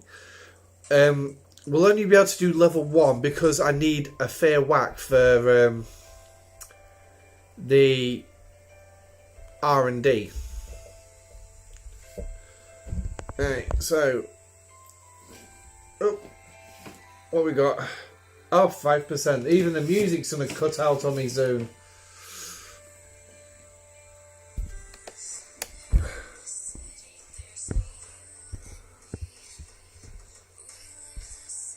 Okay, so there we go. And there we've got our warp particle. Now, obviously it's moving on to the next part of the mission chain.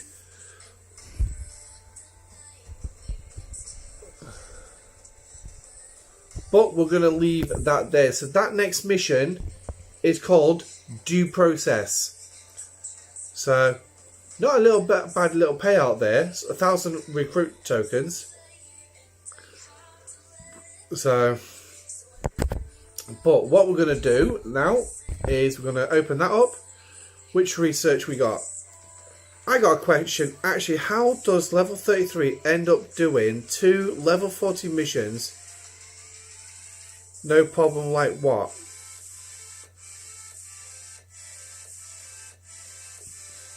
Right. A level 33 player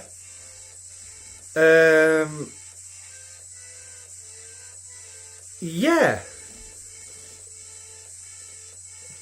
Now, is that level 40 mission?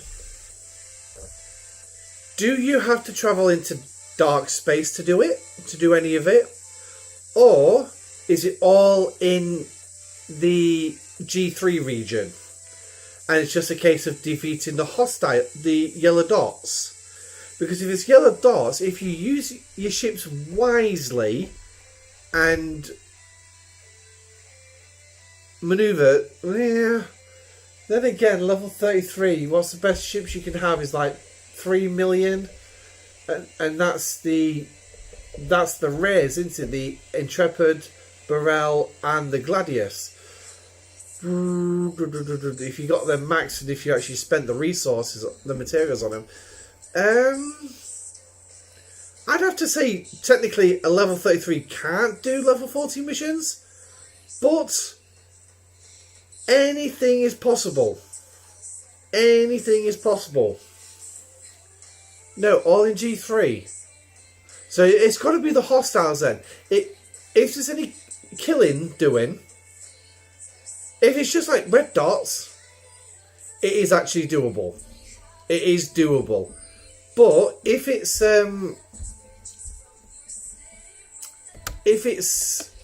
killing yellow targets, you could struggle quite a bit.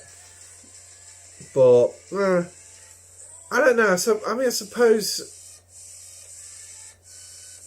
yeah, you could do it. You could do it. But like I said, it just goes on the targets. Thanks, brother. Had to take a break.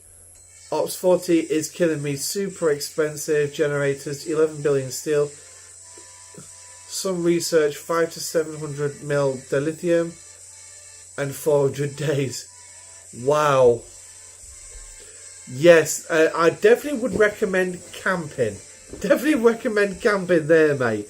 Get your reserves back up, because you're going to need them for G5. It was the first 2 missions from this arc. Are you on about in part 1 or part 2?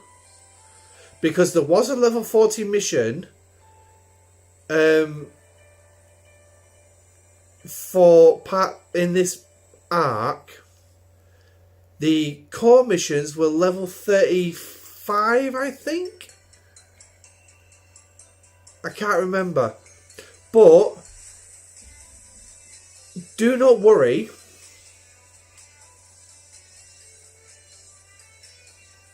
Would you that level 40? Do you want to rephrase that question, Alexis? Because it doesn't quite make sense. Would you that level 40?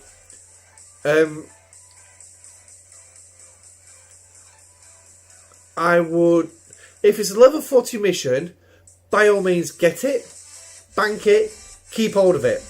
And do it when you get there. I would. Just archive it. Get it out of the holiday, because I'm actually a mission missing from September. That mission chain. Ooh, you're on about the mission chain, right?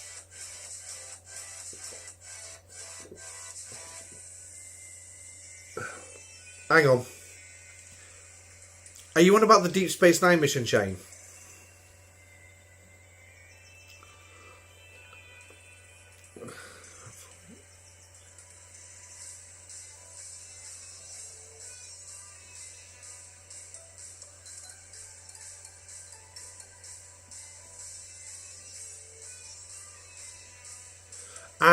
Right, the Deep Space Nine mission chain.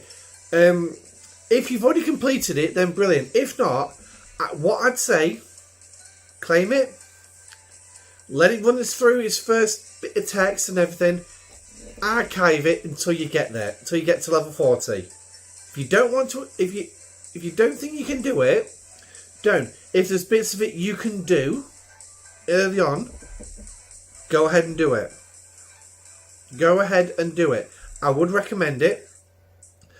But if it comes up against a yellow dot where you can't take it on, archive it. Archive it at that point.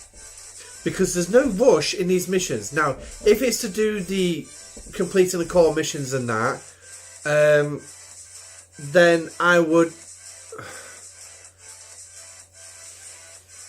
I'd probably put a ticket into Scopley saying, how am I meant to do these missions? Get a screenshot of those missions with their level recommendation. Hi nuts. Get a screenshot of that. Do a customer support and just say, how am I supposed to complete this mission? Give them a screenshot. Also, you're gonna have to go through the stupid bot to get there, but go through it and just say, how am I supposed to complete this mission? It's beyond my level. But yeah, I need this to do a core mission. I don't know what they would do. Don't think there's anything they can do. If you want to send me screenshots of it all, I can run it by the other content creators and see what they say. How come they can access this mission already? But yeah, that's pretty much all I can do, Alexis. So, the one man's villain chain. Right, I'll tell you what. Right, you're going to have to bear with my screen for a minute while we do this. Right, so go in there. stsc.space. Right. So, this is Ripper's work. So, missions. And what do you say? One man's villain.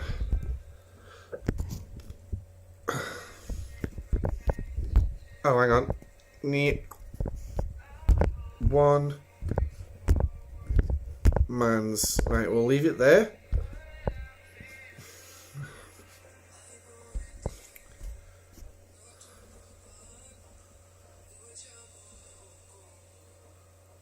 Right.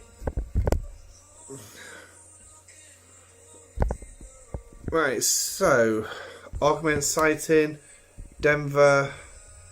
Opla, Peacekeeper.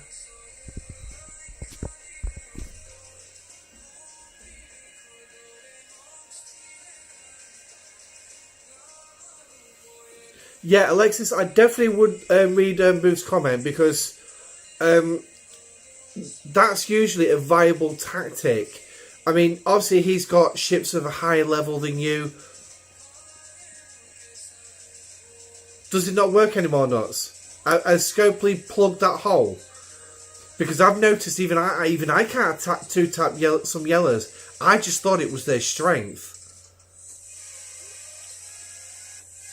So, right. Right, so it's not that one we want.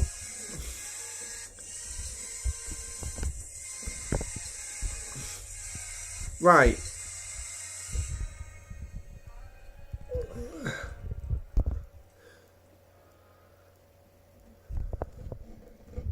Here we go, Bajor. Right. So, now, what I was saying about the text. Look at this. I like this. Yeah. The whole text. This is brilliant. Worked for me 3 days ago. It's just like the Jem'Hadar. Right, so... Right, so... Right. I got a couple of crews on Discord, but... Yuki... March +1. Yeah, no, so if you feel... post that into Discord, mate. And then... We can have a look at it. Right, Alexis. Which part is it you're on about?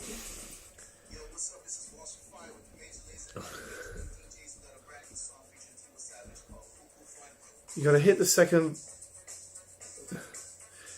Yeah, it's. Yeah. It's tricky. Well, yeah, you definitely have to strip the shields first.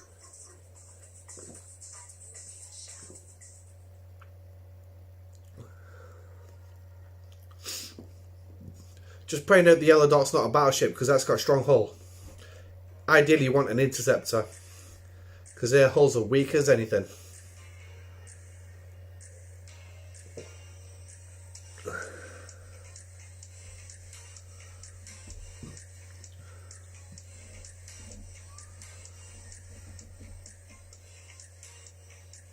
Third one. Right, part 3. Completion warp range 70. Is this a target you're on about?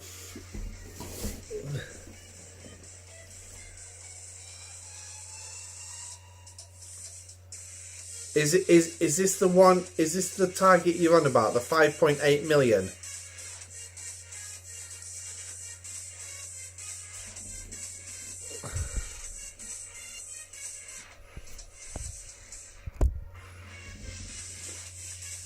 Because as a level 30, you should be able to kill those hostiles quite easily.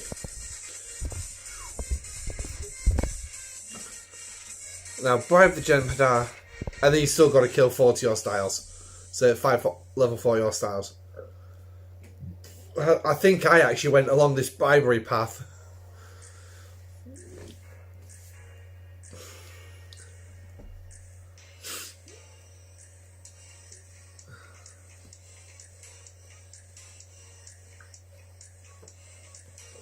But yeah, if you a level 33, unless you have a ship that can reach warp 70, which would ideally, I would just say, for the purposes of that, I would use your discovery. If you've got a decent level discovery. The problem I'm having... I'm also having a problem with mission Wolf 359.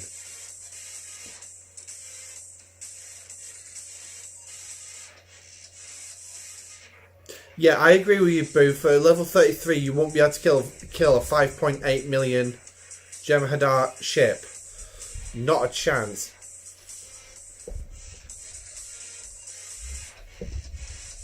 Mission Wolf 359. Not familiar with that one. Might have been one I've just gone over. Wolf 359. Assault on Wolf 359. Warp range 40. 1.3. 1.4 million. 2 million.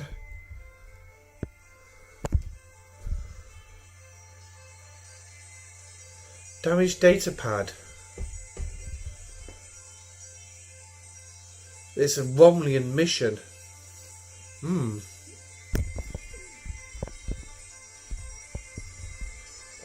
Not kill another 2 ships. Let's do the PvP. Oh yeah, I've not actually done that yet. We can throw that in, can't we? So we've got about 10 minutes left. But yeah, this one, warp range 40. If you can reach warp range 40, that's fair. I mean, you should be, ideally, you should be able to do these ships at Ops 33. You will need at least a 1 million strength ship, at least. And I would recommend crewing it out with... You're against Federation targets, aren't you? So, if you've got a decent level Krell... so what you got there? You got an Explorer, right, and Marcus. Yuki is captain, Marcus on the side, and Krell. Krell will be good against Federation ships. These are Federation ships that you're going to be up against. Marcus is brilliant against Explorers. They're all Explorers. I'm having Legionary.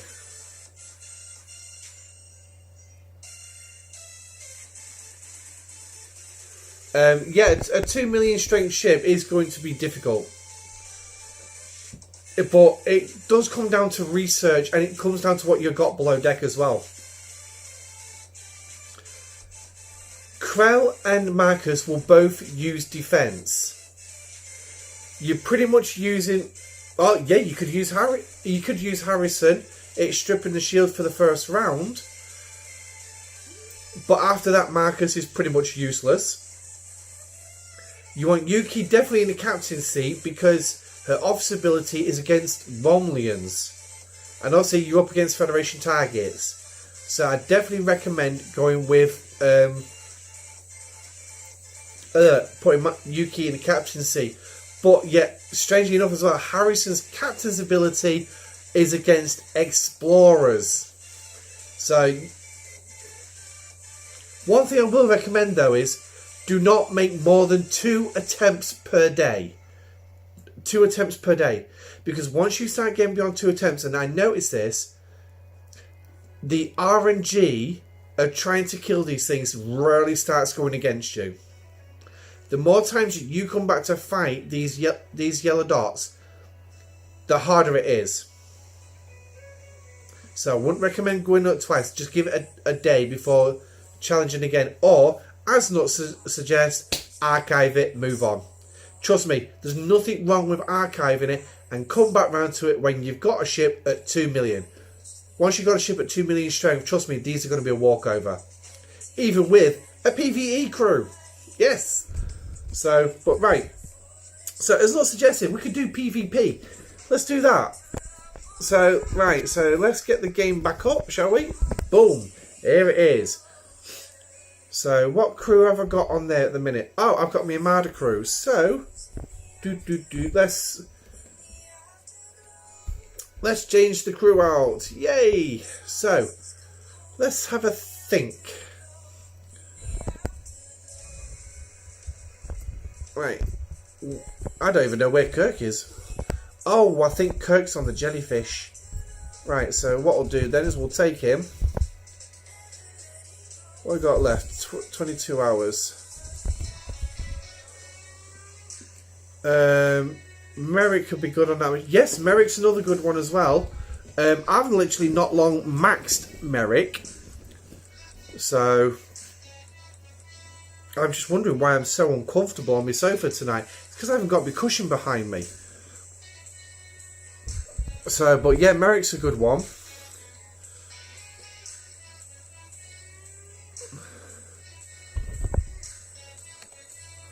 Right, so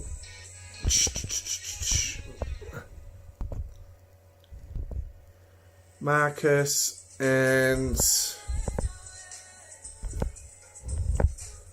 where are you, Wolf? There you are. And then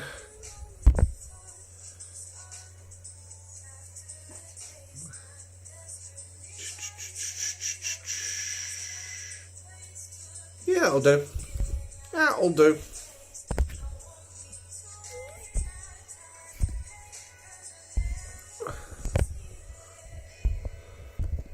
Right, now I've got to figure out where I am. Here we go. Don't. Oh, 4 minutes. Right. Last couple of times I've done this PvP mission, I've done it like 1 kill, one defeat. So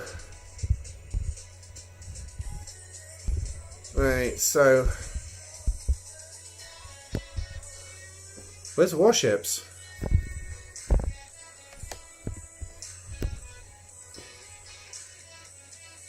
Oh, what? My PvP's out there?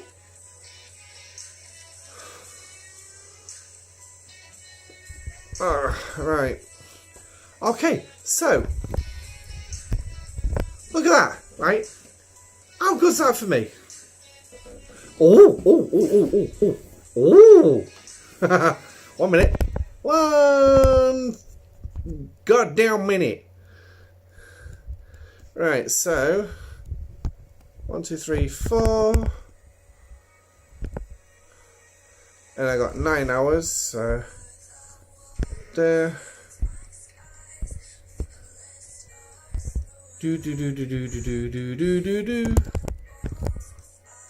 Enhanced walk cost 78 days. And guess what? We're not going to wait 78 days.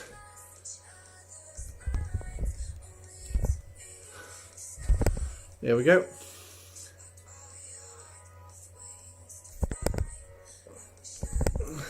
Now, is that applied straight to my enterprise? It's not applied yet.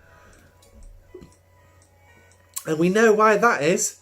Because you need to be back at dock first. So, we'll do that. I'll refill that late when I get... Right, where's the Discovery? There she is. I'm super happy. I only need 1 data tower, 11 and Mavri, and we'll have Mavri in 2 weeks. Just hits in level 24. Nice one, mate. I have OCD, so Tal will drive me frigging crazy. Yeah, Tal is going to drive you crazy because there's nothing, as far as I'm aware, there's nothing. Oh, hello, my camera's completely lopsided. There's nothing to say it's going to get fixed. Alright, so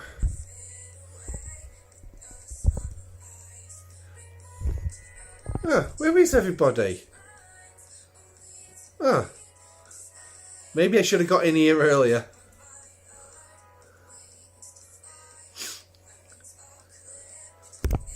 So, let's have a quick look at his hull before I shoot it.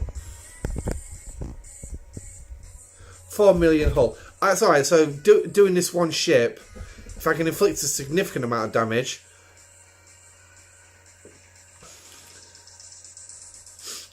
Yeah, I didn't inflict... wow, barely did anything. Barely did anything. Right. So, I need to...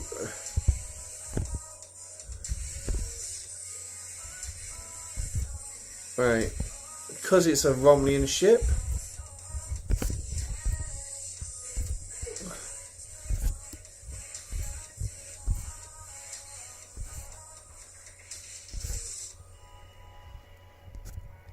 Okay. Well, that's handy. Half my bloody officers are missing. Right. I know for a fact there's going to be none on him.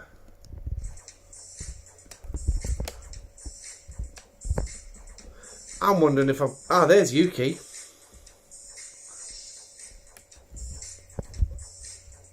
Right. Okay, so... Let me think. Let's do that.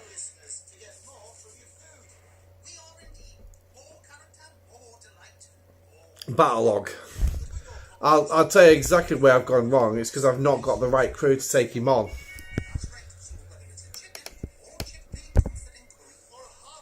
Yeah, I've only lasted 5 rounds, so Khan's not going to exactly help me.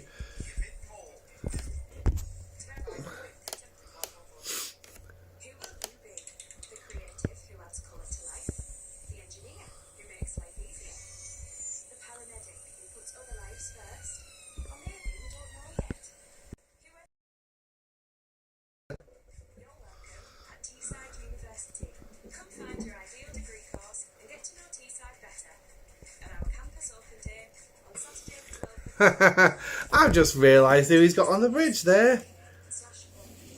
He's got Strange Tuna. Right. Yeah. I was just thinking the same thing. But I'm going to change it from the Enterprise. Because obviously he's got Strange Tuna. I ain't getting through that no matter what I try.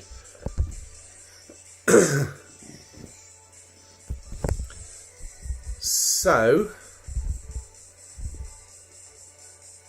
easiest way I'm going to do this one.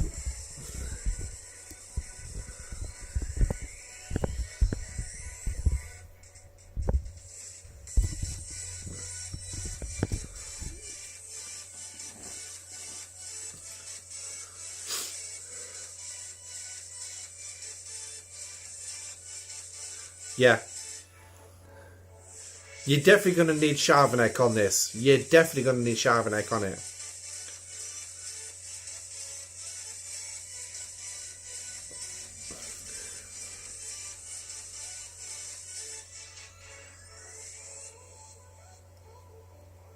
Yeah, that's it. I like to try and kill them though. I actually like to try and kill them. Right, so... Right. Oh, hello. Repair. Right. Right. Oh, hello.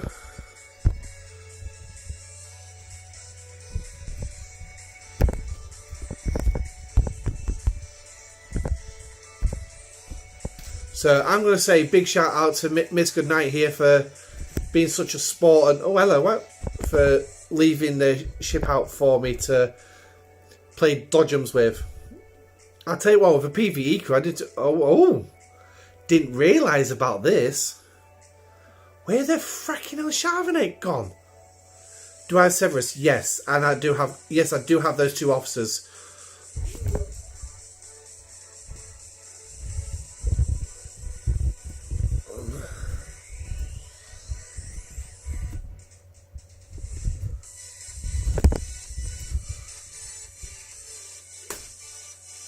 She'd have to be on the jellyfish, wouldn't she?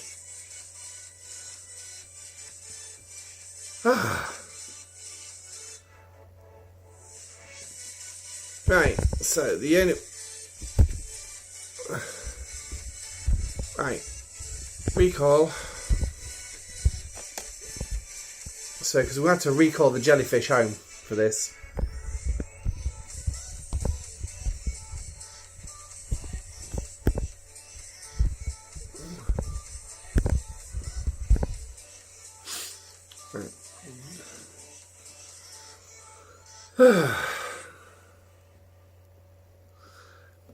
And then I got an idea how to deal with this as well.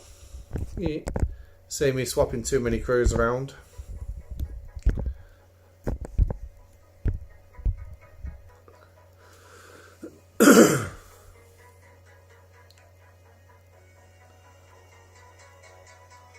No, no, no, no. Hell, I do not do PvP in a jellyfish. Not a chance.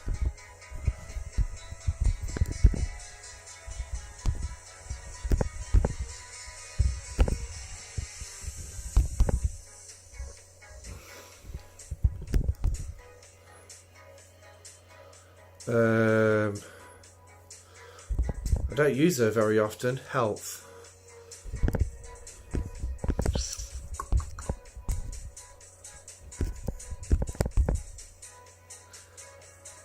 That's a bit better. And there we go. That's a bit more like it.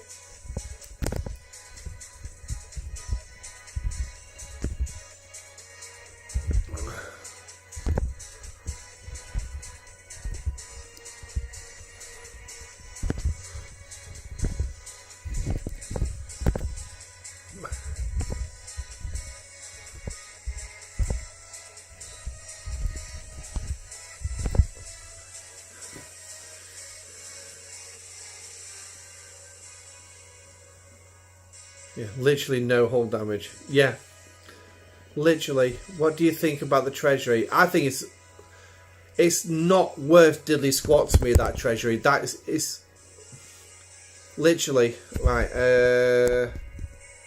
I think that's me done the PvP. Yep, done. 3 defeats and I'm done. So let's just have a look at the battle log. Because, well, we certainly did far more damage with that one, didn't we? Still only went 5 rounds. Yes, we lost, but obviously you got Giorgio for the burning. Well, that would burn my ship a little bit more, but it won't really do much for the obliterator. Strike team's not much. Well, it's against players.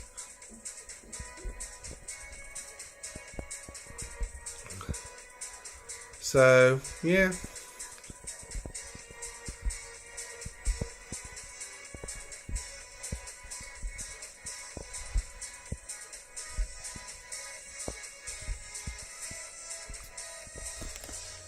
Yeah. But then again, it is a tier 8 auger. It is a tier 8 auger. So, yeah.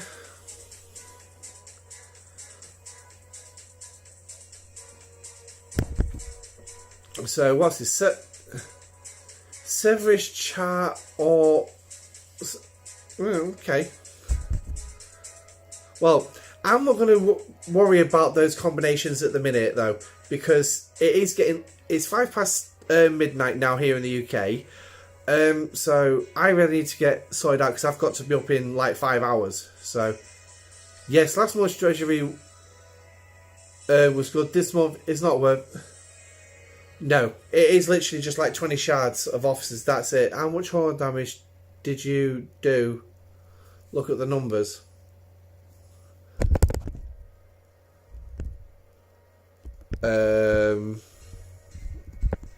How much hull damage did I do? 27, 29, 54, 30, 146, 28, 57, 30, 29. Yeah, wasn't too bad. Then obviously once his shields dropped, it started hitting a lot higher. 803 for that one there for a million shot. So yeah, I definitely did enough because all I needed to do was around 2 million hull damage, and that was it. Just over 2 million hull damage for me to complete the event. So it was relatively alright. But anyway, oh hell. But anyway, I'm going to end it there because like I say, I've got to be up in a few hours. And I'm surprised my son's not woken up yet. He probably will do in a couple of hours. So, look gyro next week. Read mitigation and subtract the difference.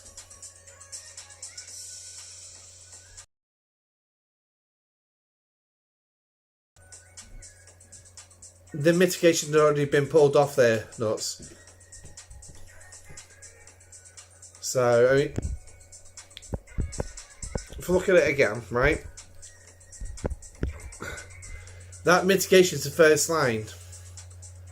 So, 29,000 is what's actually hit its hull. 27, 29, that's what it's hit. That's what's hit its hull. So, but yeah, right. So I'm going to leave that for this week. So we've got that warp enhancer now. To do the next level, obviously you do need R&D 42. So, and I don't know if I've got enough to.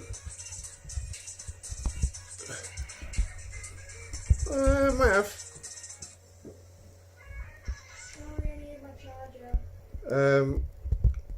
To. I don't think. No, I haven't got enough to clear off the academy, but I will tomorrow.